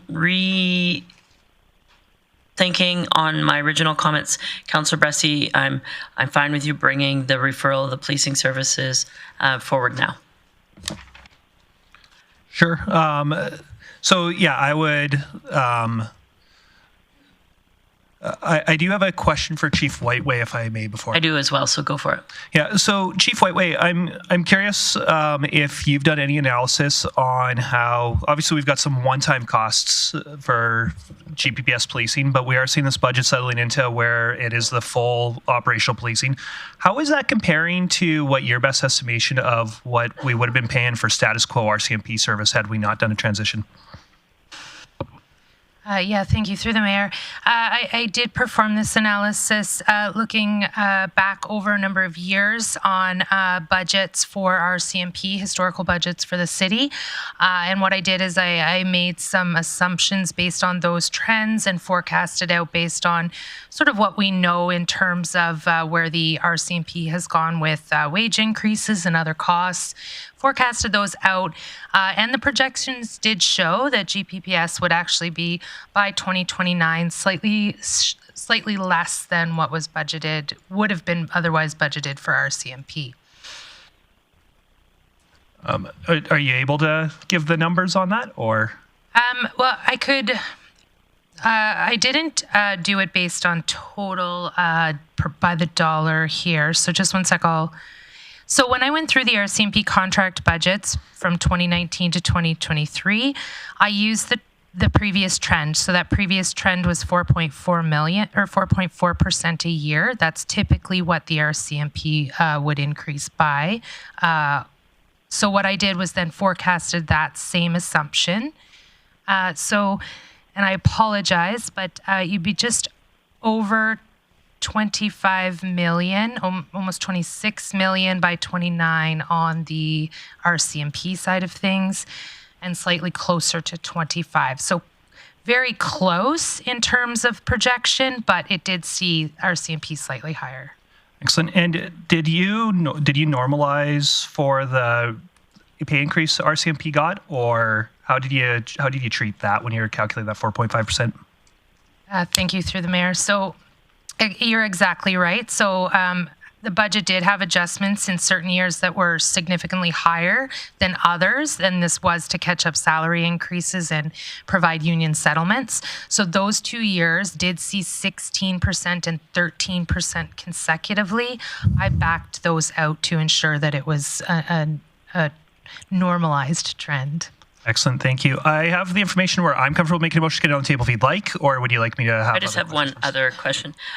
It won't impact your motion, but Ms. Whiteway, can you walk me through on page 43 again? So for those who might be watching, the net impact of the operating budget is $3.5 million, and that is to support the transition and provide adequate policing for our community. The net impact of capital on top of that is 2.66. So let's call that another $3 million-ish, just under 3. If I may, Mayor Clayton, There was a typo on your budget book. So when it says net impact to capital budget, that actually should be net impact to operating budget percentage-wise. Pardon me. Thank you. You're welcome. Makes much more sense to me now. Okay. And so then, but in addition to that net impact to the operating budget, there's a capital impact of $875. That is correct. Okay, thanks. Go ahead, Councillor Bressie. Great, thank you, Mayor Clayton. And with that, I would move that we approve the policing services deferral as requested by the Police Commission. And just speak to this. This is something that originally there was a budget that was presented to Commission that was quite a bit higher than this, and Commission poked at it strongly and said, hey, we'd like you to sharpen your pencils, go back, do more work, and make sure you're bringing forward what's truly needed to get the service up and operational. And that was done. So I think that this is a trimmed down budget from what was originally proposed to Commission. I'm personally confident that this is truly need to have spending, especially in 2026. I've got some questions about the capital budget, especially in 2028 and some future years. But for 2026, I'm really confident that this is need to have, not nice to haves. I respect that not all my colleagues are on Commission didn't have the chance to ask the questions that I got to ask, so I totally understand if there's questions others have. But for me personally, I think that the 2026 budget especially I'm confident in. And while it's disappointing that there's going to be some one-time costs we need to cover, it still is. When we approved the transition report, we knew that there's a 20% contingency, and we knew that was the case, but also we were just hoping to be on track to be about equal with RCMP. Now we're hearing that we're actually going to save some money with RCMP. So I still think that we're on track in the long term for this to be something that's financially beneficial to our taxpayers, as well as providing a higher level of service. So I hope the council will approve this. Okay, so your motion is in order. I guess my request would be that you identify a funding source for the capital budget. So the operating budget, as identified, is 3.5. The capital budget is 875. Council can discuss and debate each of those separately if they choose to. But for the capital portion, I wondered if you could identify a funding source. Sure. Let me. I thought, sorry, I'm scrolling through. I thought that there was a recommended source for that. Am I imagining that there's not a recommended source for this? CFO Whiteway?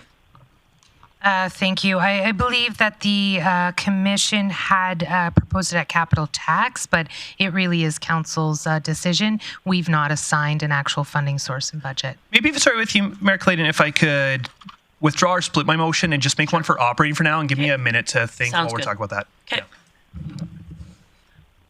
All right, so the discussion right now is on operating, recognizing Councillor Berg. Thanks, Mayor Clayton.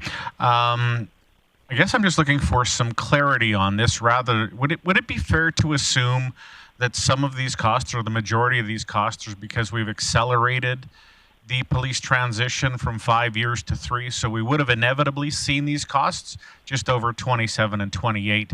Now we've accelerated, so we're seeing them all right now in 2026. Would that be a fair assumption? CFO Whiteway? Not. Go ahead. I'll have to ask you to repeat the question. My apologies. So would it be a fair assumption to assume that we're seeing this wave in 2026 because we've accelerated the transition from 5 years to 3? So we would have inevitably seen these costs in 27 and 28, but because we've accelerated it, we're seeing it all now in 2026. Would that be a fair assumption? Yes, through the Mayor, that's exactly it. It's pushing those into 1 year rather than the spreading out. Absolutely. Okay, thank you. Okay. So that motion is in order. Currently, discussion and debate on the first part of the motion, which is funding the 3.5 net impact to operating. Councillor Plott.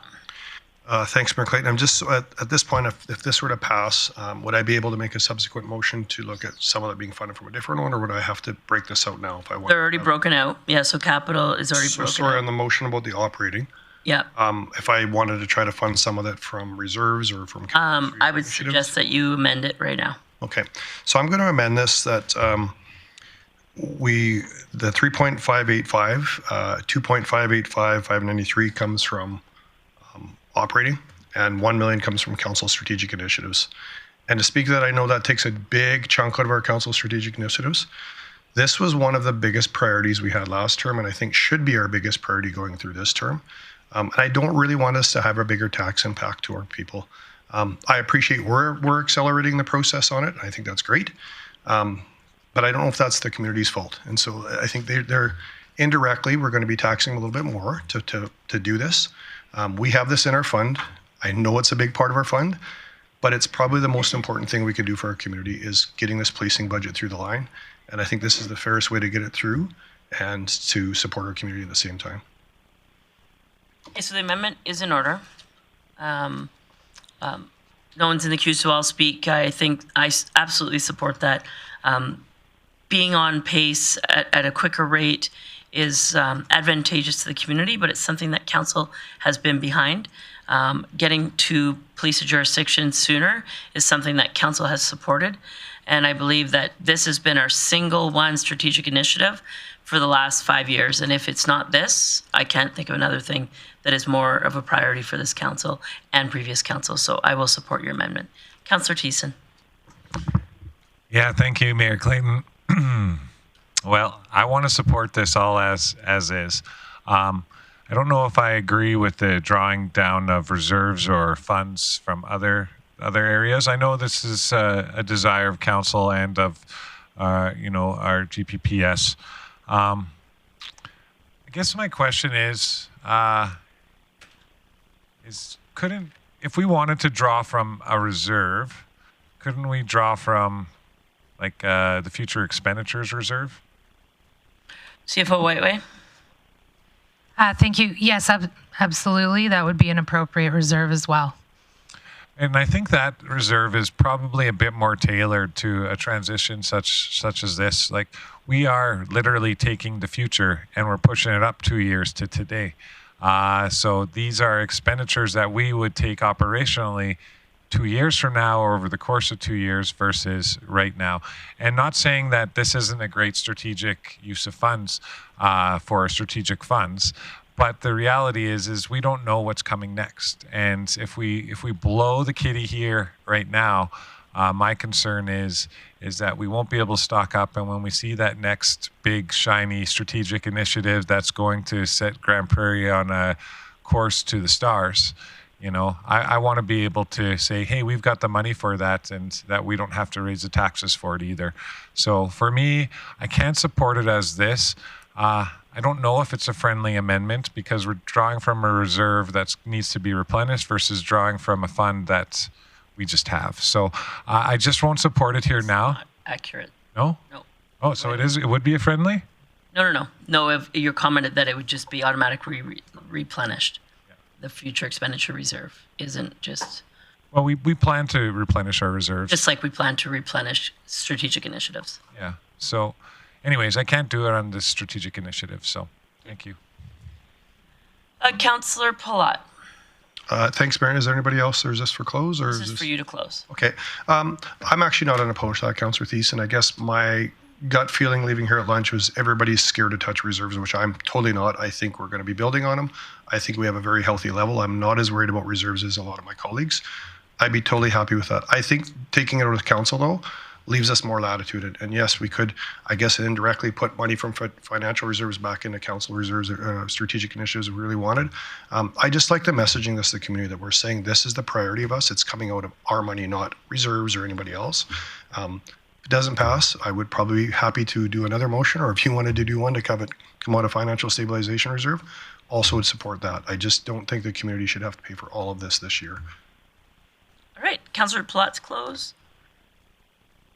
It is in your e-scribe, and there it is. Amend the motion with 2.5 to be funded from operating and 1 million to be funded from the Council Strategic Initiatives Fund. Please vote. Yep, you bet.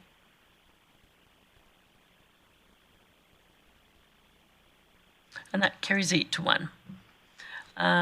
So back to the second part of Councillor Bressy's motion. Have you had an opportunity to come up with a funding source? Yeah. Oh, sorry. My apologies. We need to vote on the operating amended motion. Right. I'll call the question.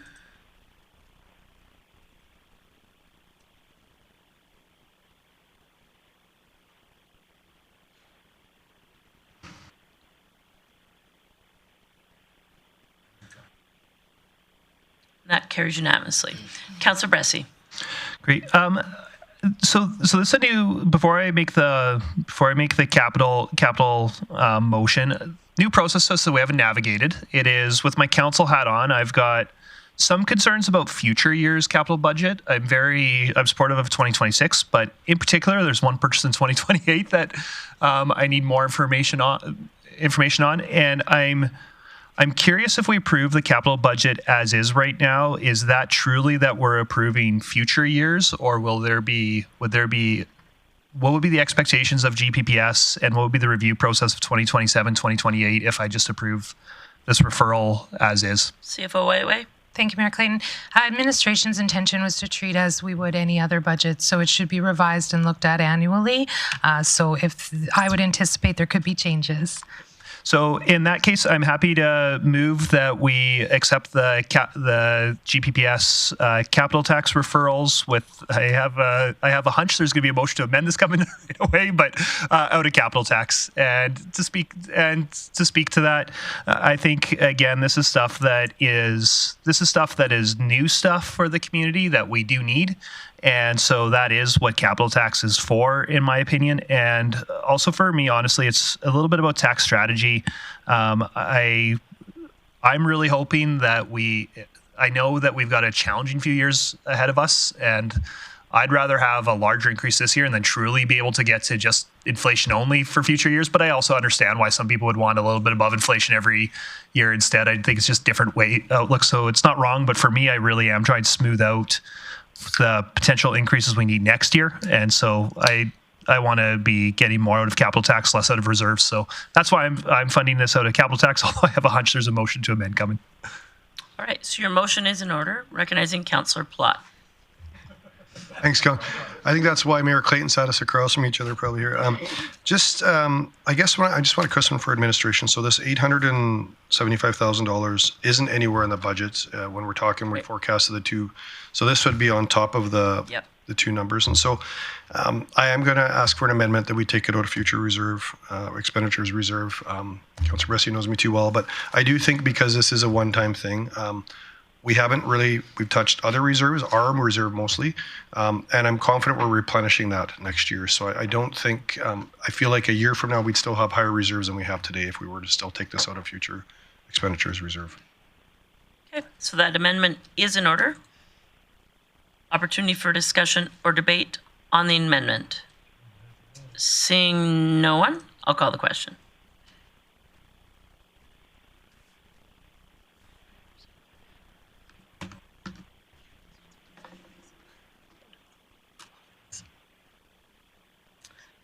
And that carries 8-1.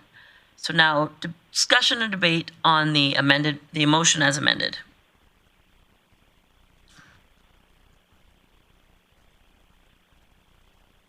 Seeing none, I'll call the question.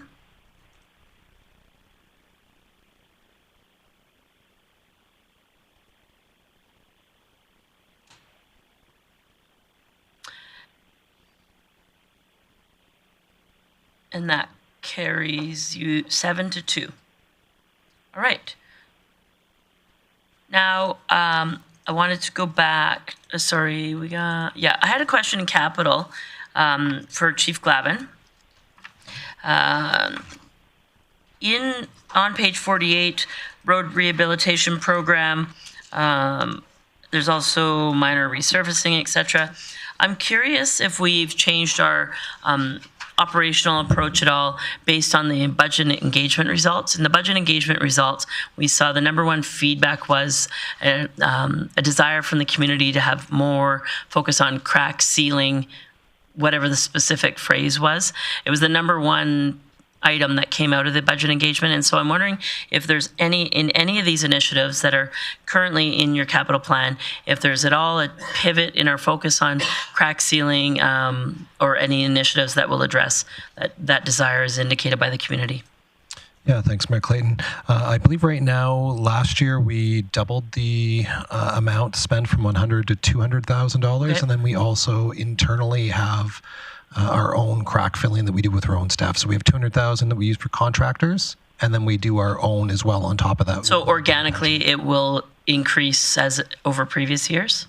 It'll likely be similar to last year, but last year was similar to 2025, but 2025 was enhanced from previous years. Okay, and so tell me more about that approach. If is there data to show that crack sealing is actually saving us in regards to rehabilitation of grinding down and overlay? Is it a Band-Aid? What are we really achieving through that initiative?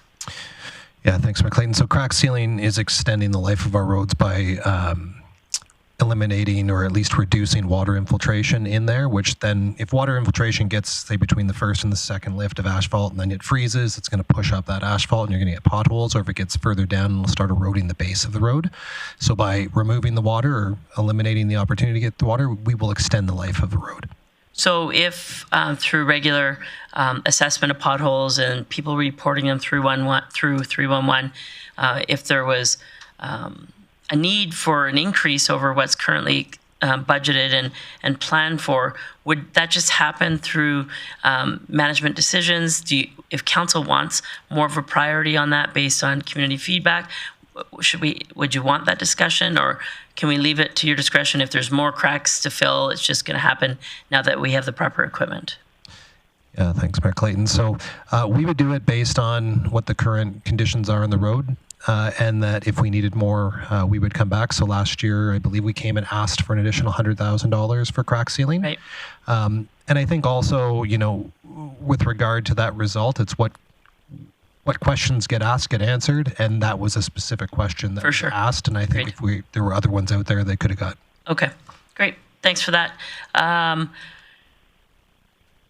Other than the items in number 12, I don't know if any of my colleagues have any other questions. And if not, I'd look for a motion to go in camera. I don't think it'll be a long in camera. I just want to be able to provide my colleagues an opportunity in case they did have any questions. I move we go in camera. Thank you for that. Councillor O'Connor, call the question.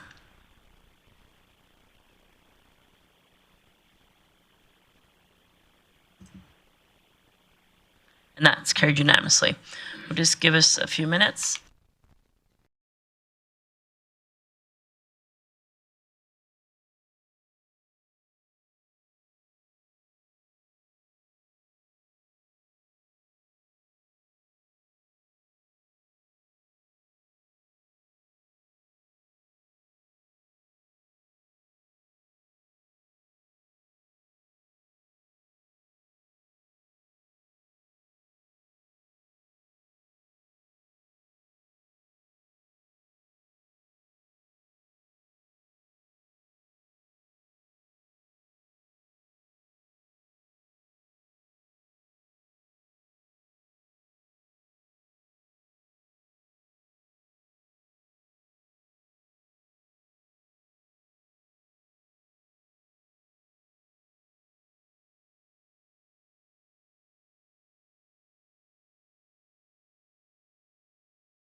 in the budget deliberations of portion of today's meeting.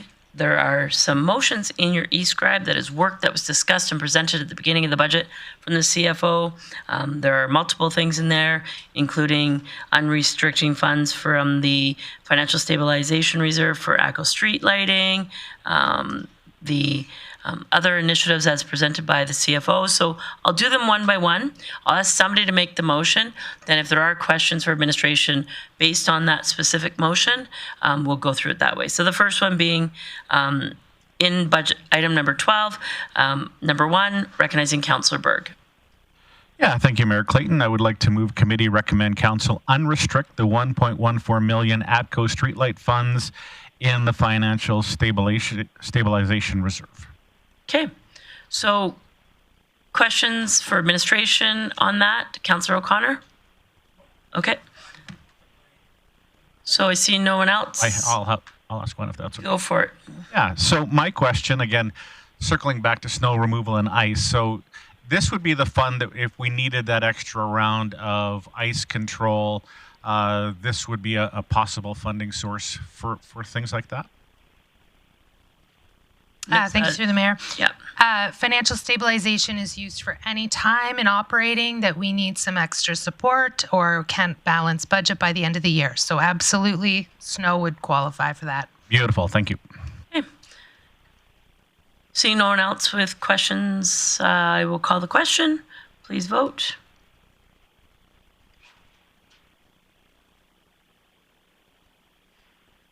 That carries unanimously.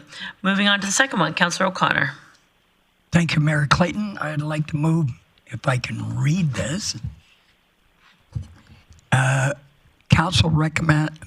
Committee recommend council amend the 2025 capital plan under the multi-sport dome project to approve the following funding of 7.2 million debt and 2.8 million other government sources, directing the ICF payment from the County of Grande Prairie to the multi-sport dome project.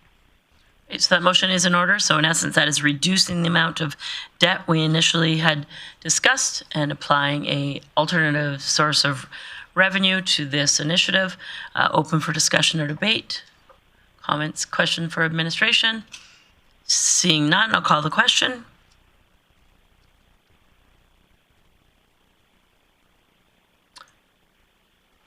That carries unanimously. Moving on to the third one. Councillor Thiessen. Well, I don't want to hurt Councillor Bressie, but I would move that council cancel the Avondale redevelopment plan and the second floor Kiera Place capital projects for a total of 1.4 million to be returned to the future expenditures reserves as available funding. Just speaking to this motion, Councillor O'Toole put his hand on my hand and said, I got you, in backing up Councillor Bressie. So at least I got him on my side, but we just took away the second floor to Kiera Place. So maybe I lost that, but it's up to you whether or not you support this motion as is. So I made the motion, so I hope you'll support it. Great, so the motion is in order. So it's in essence canceling funded $1 million to the Avondale redevelopment plan and $400,000 to the second floor Kiera Place to be returned to the future expenditure reserve. Recognizing Councillor Bressie for comments, discussion, debate. Sorry, maybe this is a little bit pedantic of me, but I wonder if we'd accept a friendly amendment, say, remove funding from the Avondale redevelopment plan. Just for me, I know it's when the community reads that, I want them to go, hey, we're never doing anything on Avondale. It's just, we don't need money sitting around until we have a plan. Are you happy to take that as a friendly amendment? I can be friendly, Councillor Bressie. Thank you. Okay. Seeing no one else in the queue with discussion or debate, I'll call the question.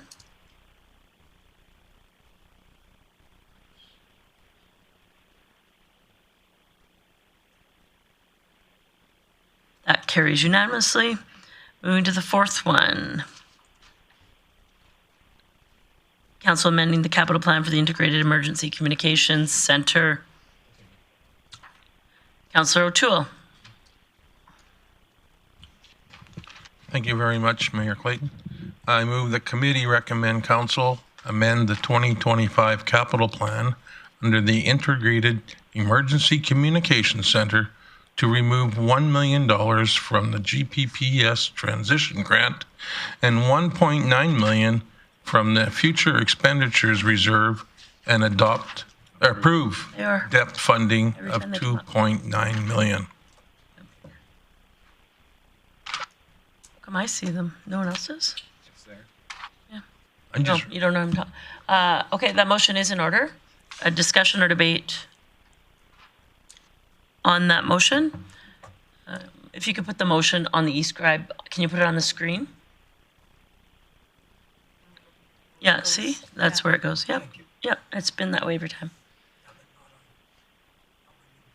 No, just here. Yep. All right. Any concerns? Seeing none, please vote. Yep. Councillor Bressie? Yeah, I think I'm gonna vote. I think I'm gonna vote against this. And just speaking to it, I'm actually not worried. The more we're digging into this, I'm actually not worried about our reserve balances. Actually, sorry. Before I do that, let me ask a question. I wasn't thinking I'd reject this till about 45 minutes ago.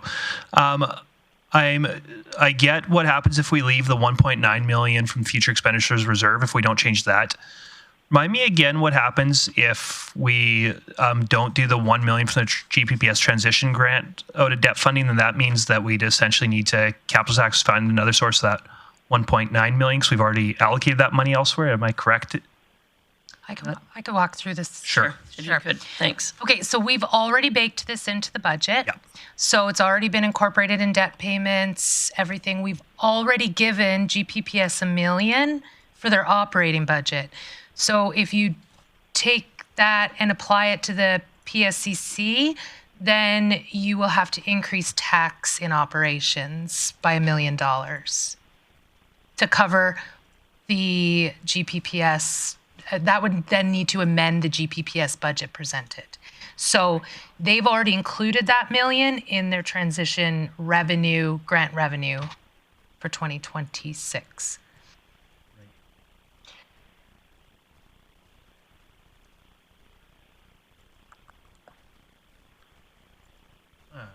So you're removing $1 million from the transition and 1.9 from FER.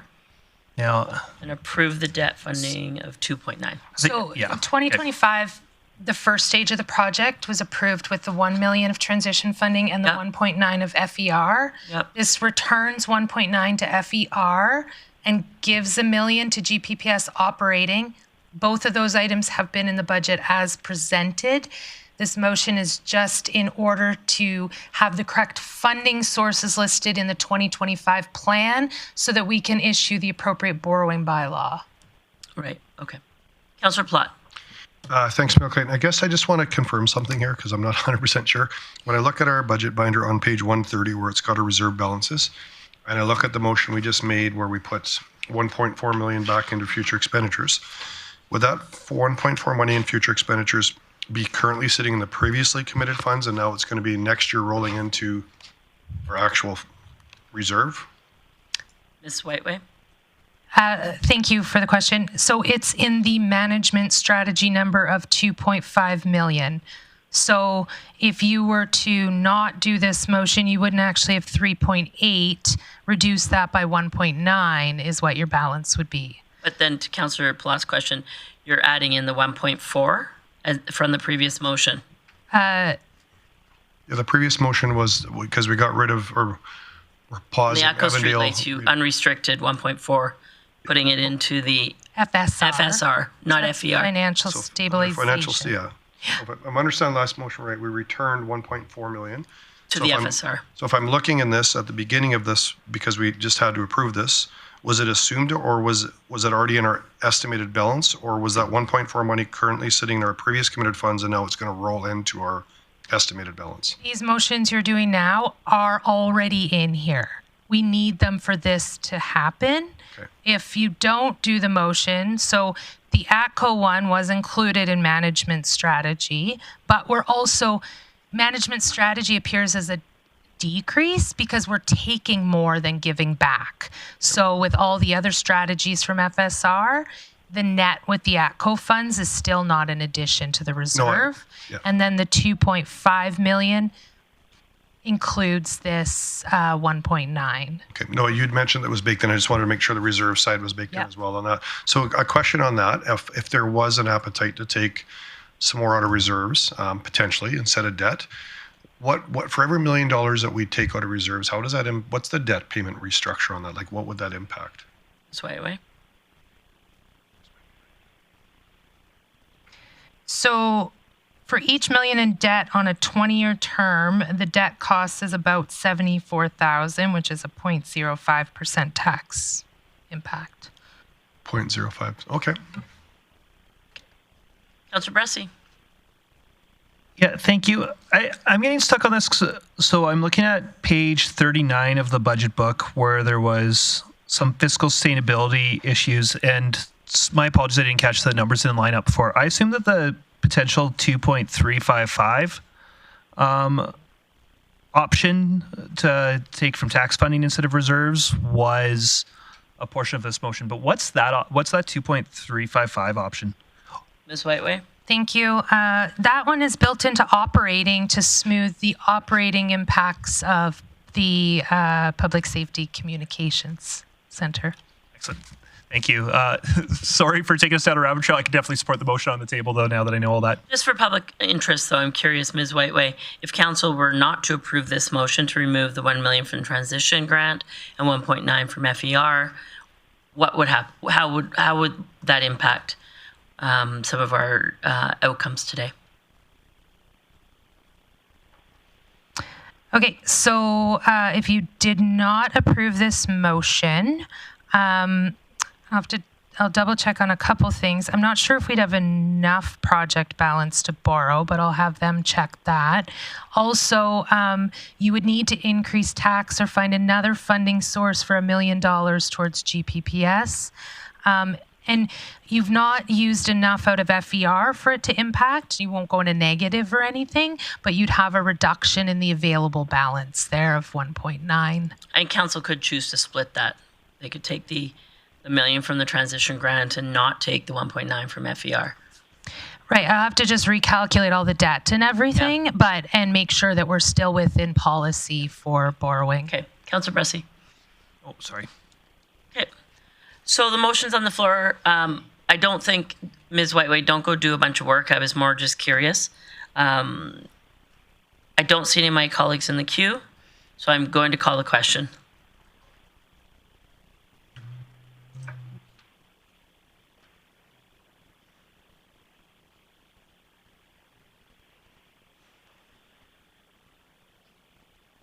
Plot in favor. That's carried unanimously. Councillor O'Toole, are you going to the motion? Before you do that, I just have a question for the city manager.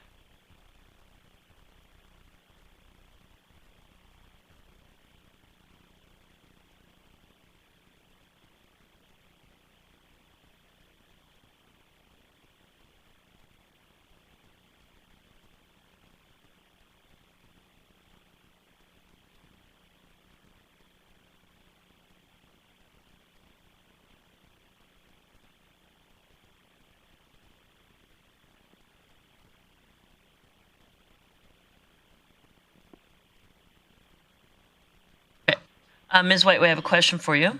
Before we go into the next motion, which is in regards to the amending the fees, rates, and charges bylaw, once council sees the actual financial impact by line, I think you committed to Q2 for that. When council would see that, if they were to want to amend other ones besides seniors and home services, they would have time prior to the mill rate adjustment. Yeah, absolutely. You could still make an adjustment. Okay. Okay, so my colleagues are good. I know some of you had some questions about other fees and rates and charges. We're good. Seeing no one in the queue, I'll go to Councillor O'Toole to make the motion. Thank you very much, Mayor Clayton. There are 3 motions here. Do you want me to split them up? Sure. I would do that. I move the committee recommend council give 3 readings to bylaw C-1395R, being an amendment to the fees, rates, and charges bylaw. All right. That motion is in order. Seeing no one in the queue, I'll call the question. Plot in favor.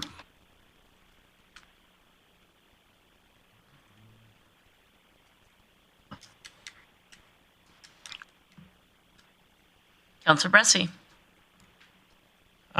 If I'm understanding correctly, where Councillor O'Toole's going with the second and third motion, that would be the conclusion of budget debates. Am I correct in that? Yes. In that case, I do actually, just thinking about it and seeing some of the reserve draws we do, I do want to come back to the budget referrals.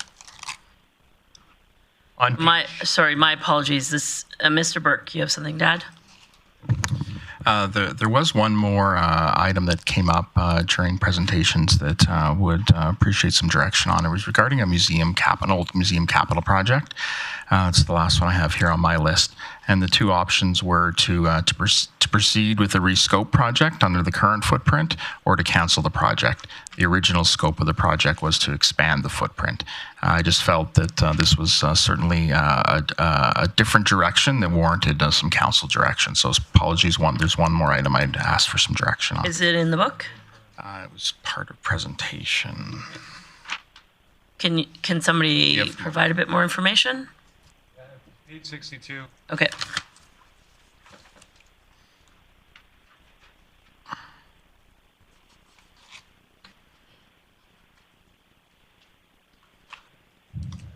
Thank you for that catch, Mr. CEO. Go ahead, Councillor Thiessen. Yeah, I'm prepared to make a motion here. I did want to fund this, and it was an oversight on my part. So I would move that council proceed with the revised scope using the funding sources identified by administration. And just in speaking to this motion, this isn't going to add anything to our budget. It's already something that we budgeted for back in 2018 and that has some trust money enshrined to it that can't go to anything else but museums. I know that our museum has been diligent in saving the money, expecting the archives to move on eventually one day, and they have, and now they have the full museum space to open up. What I've been seeing over the years, especially since we've done our Centennial Spectacular, is that museum attendance is always quite jumping, to be honest, on the weekends, especially on the long weekends, on our special events.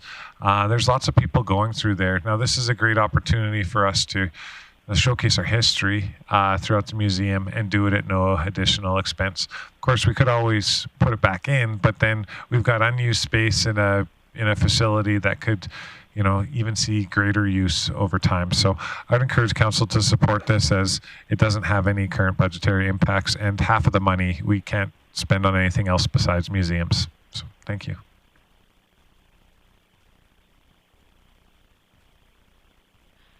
Thiessen, so as indicated in the report, this was initially approved for $800,000 in 2018 by council. There are 2 other funding initiatives there. So no tax impact in 2026. So I just got kicked out. I will call the question on that motion. Plot in favor. Mayor Clayton in favor.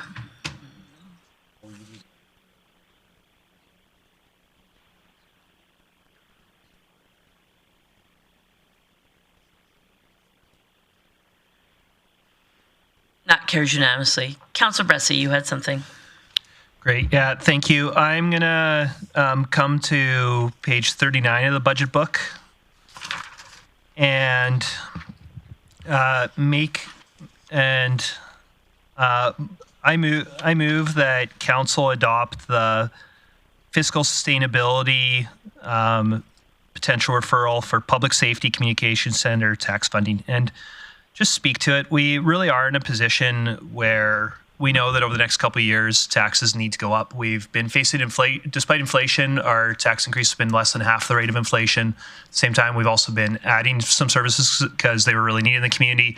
We've been dealing with highly increased police costs, mostly driven by unionization, as well as big cuts to our budget, infrastructure cuts from the province being the big one, but also we've lost fine revenue. We've lost a variety of revenue sources, and despite that, we've managed to keep tax increases about a third the rate of what other cities are doing. And we're just at a point where we know that taxes, unfortunately, do need to go up over the next couple of years. I don't want that to happen, but it is the reality.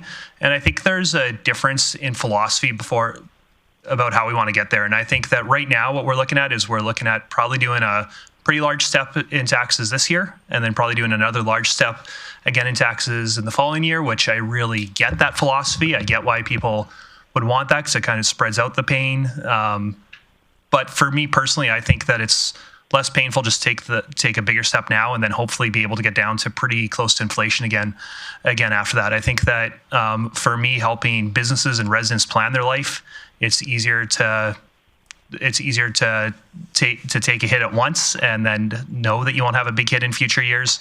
And I think in terms of confidence in the community, I don't want to communicate a large increase several years in a row. I really am hoping that we could have one large increase and be done with those large increases. And so for that reason, I think we've gone too far in smoothing out some of the tax impacts. And I think that this is one place where we shouldn't be smoothing them out. We should just be accepting this is a cost for an enhanced service that we're going to have in this community.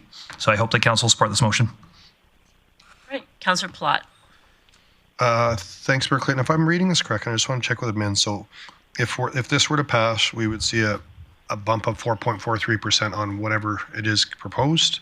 Just to be really clear, I'm only recommending, so that full option was for 6 million. I'm 2.3 of that. So I'm not asking for the full 4.43%. Yeah, and I guess I just need to understand how that would impact this year's taxes and the next 3 years moving forward, because on this slide, it doesn't look like it makes any change to that in 28 or 29. It really only helps next year. So Chief Whiteway, to confirm that. Certainly.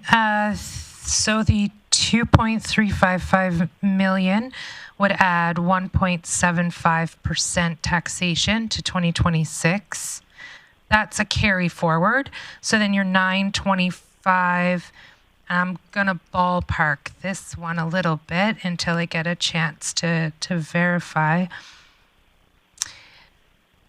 No, that'll be...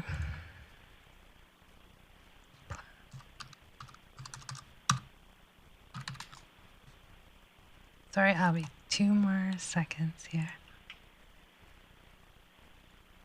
And then it's only a 0.65% approximately, and that's me rerunning the base very quickly, but it's the 925 won't have as much of an impact. And there'll be no impact in 29 or 30 with this at all? No. 29, sorry? No. Well, it'll help the base. I haven't run all those through, but just in terms of the percentage of those two, but I'll have to rerun all the numbers to get those. Yeah. Appreciate that. I can't support this. I appreciate where we're going with this, Councillor Bressie, in a way, but I also think we have to get at strategic planning, get realistic about some other expenses we're having, and be talking about how we get our costs down. I really do think we're in that spot. So any chance of raising taxes even higher in our community right now? When we just all campaigned, I'm pretty sure we all heard affordability was one of the #1 things. So it might not seem like a lot, but raising taxes of any kind right now is going to be hard for a lot of members in the community. So I can't support this. Appreciate where we're going with it and try to stabilize the organization, but I think we can do that over strategic planning and a lot of conversations on next year to help in future budgets. Okay. Any other comments, discussion, debate? Councillor Bressie. Yeah, and I mean, it's tough. I really do get that affordability is an issue in the community, and I really, at the same time, when affordability is an issue, that actually, in many ways, for a lot of people struggling most with affordability, they're the least impacted by taxes, but they're the most impacted if some of our services are no longer sustainable. And also, for me, we've really focused on affordability the last few years, coming through some really challenging economic times, and we made some choices over the last few years that just aren't sustainable in the long term, and they were the right choices then. They absolutely were the right choices then. But but we can't make those choices forever and ever. Again, our tax increases have been less than half the rate of inflation, about a third the rate of what I'm seeing in other cities happen. I'm with you, Councillor Plott, on finding cost increases wherever practical, where it's not going to unduly hurt our residents or hurt our businesses. I'd also note, though, that as much as I've heard affordability, I've also heard expectations that services increase, and we've increased a few services today. And I'm hearing no appetite in the community for decreasing services. So any cost reductions we're doing really are coming by becoming more efficient, which I know we will continue to do. But at the end of the day, our tax revenue hasn't kept up with inflation, and we're not doing that in sustainable ways. I think that there are sadly going to be some increases needed, and I think let's get that over with Let's get that over with now so people have more predictability. Thanks, Councillor Bressie. Seeing no one else in the queue, I'll call the question.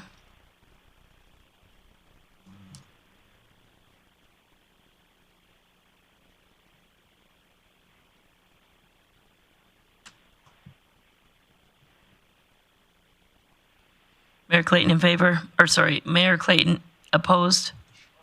There you go, Dylan. Oh, it was close. Did anybody vote incorrectly?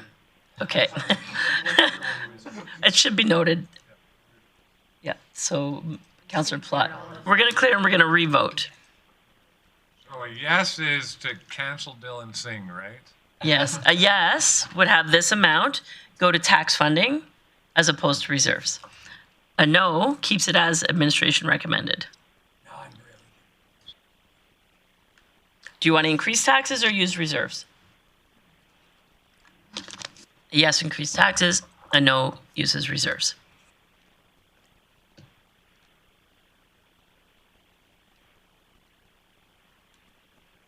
Councillor Bressie. You change your vote? He's going to be at 0-9. Defeated. It's like 3-6. Yeah. All right, Councillor O'Toole, I will go to you next. Thank you very much, Mayor Clayton. I move the committee recommend council approve the 2026. Sorry, I apologize. I have another item that should go before this. Oh man, I was all pumped up. Chief Whiteway. My apologies, Councillor O'Toole. I have one item that I wasn't explicit and did not provide the clerk with the right motion. But as I already explained, we did make amendments to the debt required on the Public Safety Communications Center. So there was a $485,000 adjustment to that overall capital. That's already been incorporated in your debt. We just need that to be debt funded. Pardon me. So are you talking about on page 43? Correct. Okay. So explain the breakdown to. Sorry, us. not page 43. I'll get you to the right place. Page 50. Okay. 4.225 should be 425 plus 485,000. Can you explain why? Yep. So when we redid, when we worked through the salaries, the composition, the complete project, and that was done subsequent to the print of the budget book. So we gave back the 720,000 and the 600, but we moved project management in here. We moved some other we brought everything together that should be in one place, in one capital, and helped to ease the one-time operating impacts. And that's the revision. 485,000 needs to be added to that. And it's already in everything that you did discuss today. I just unfortunately did not call out the actual dollar amount of capital that is being assumed there. So it is short in your budget book for 185,000. So you want a motion to acknowledge that change? I'm not certain that we need a motion. I just thought for at least transparency, when you say you've amended the capital budget, I think we've incorporated that amendment. I just thought it would be of best transparency to explain that because I don't think it was that clear throughout my presentation. Okay. Okay, so an awareness for council, seeing opportunity for questions of administration, seeing none, I'll go to Councillor O'Toole for your motion. All right, thank you very much. I move the committee recommend council approve the 2026 operating budget and the 2026 capital budget as amended. So the motion is in order. Opportunity for discussion or debate. And I'll just, before I call the question, Ms. Whiteway, you'll do a presentation following these motions of tax impacts as calculated over the last few days. Thank you, Mayor Clayton. Yeah, we'll be prepared to display what the 4-year impacts now will be based on the decisions over the last 2 days. Yeah. Okay. Councillor Plott. Thanks, Mayor Clayton. I'm just actually curious if we could see those before we approve it. It seems weird to approve them and then not. I agree. We've It approved, was so my point. So absolutely. I will get back to you, Councillor O'Toole. I apologize if we can just rescind your motion for a moment, and I'll turn it over to the CFO for presentation. And with that, Mayor Clayton, if we could have maybe a few minutes. We'll take just to 5-minute recess. Thank you. Thank you.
Welcome back to the afternoon session of Day 2 of 2026 Council Committee of the Whole Budget Deliberations, November 26, 2025.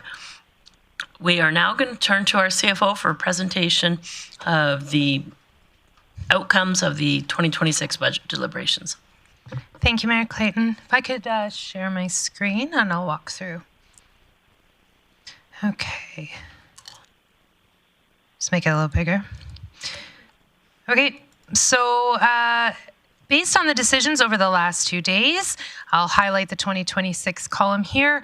For city operations, the tax revenue required for 26 to balance is $3.2 million, which is 2.42%. As GPPS is governed by the Commission, that budget was referred forward to Council for consideration. Council has determined the revenue required to be $2.58 million, which is a 1.92% tax increase from last year. Together, the total new taxation required, in addition to last year, is $5.8 million. So the total tax increase is 4.34% for 2026. For an average single-family dwelling in the city at an assessed value of $350,000, that's about $12 more a month in municipal taxes. And just to highlight the capital tax, the decisions did reduce overall capital tax by $450,000.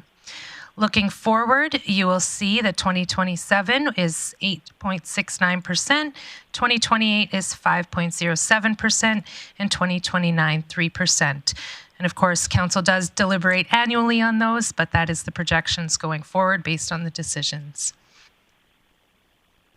All right. Thanks for the presentation. Opportunity for questions of administration. Recognizing Councillor O'Connor. I hate to sound like I'm beating. Sorry, Mayor Clayton. I'm concerned that if we don't add some tax this year, next year is going to be a world of hurt. And that concerns me, and that how are we going to replenish our reserves going forward?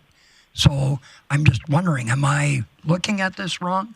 Or, should we add 1 or 2% to this year to reduce the effects on years coming forward?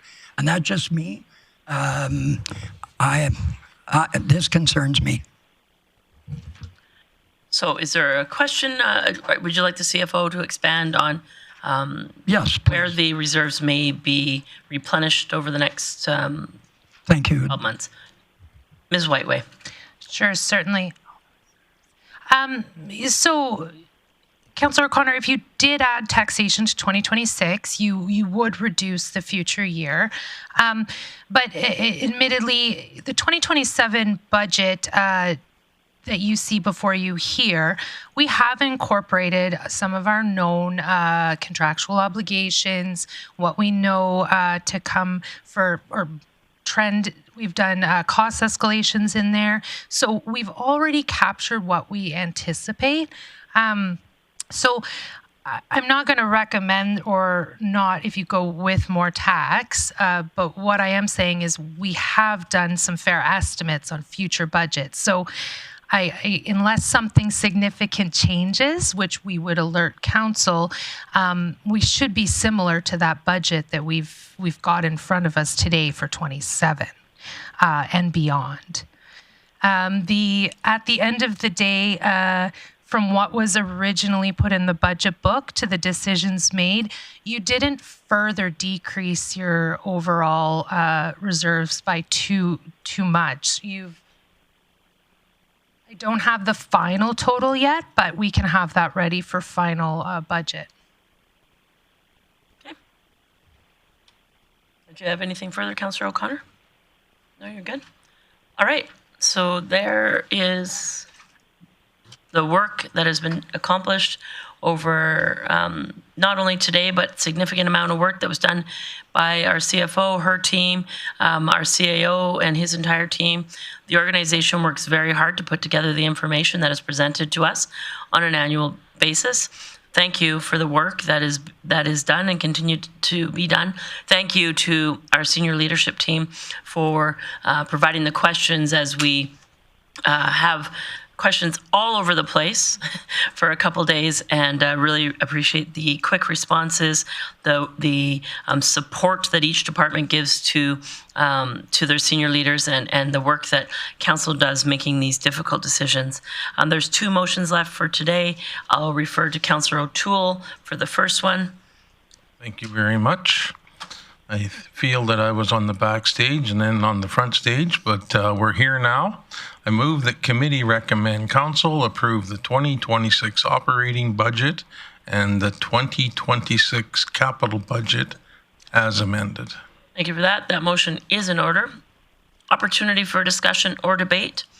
Seeing no one in the queue, I'll call the question. Councillor Thiessen in favor. Councillor OJ in favor. Okay, thank you. I didn't know if you're in the queue for the next motion. Or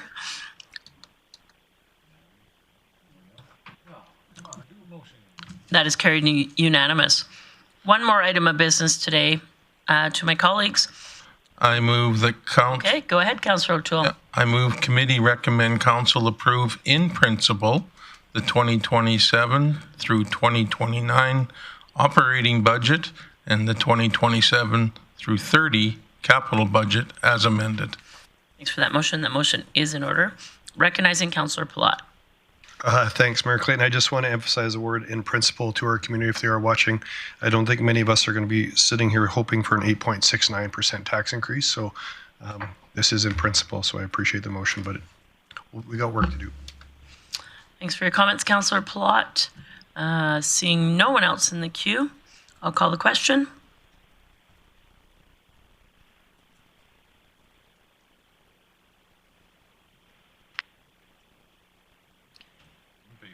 In favor. And that carries unanimously. With that, I would just like to thank again everyone who, for their time over the last few days and the work that was put into this significant conversation.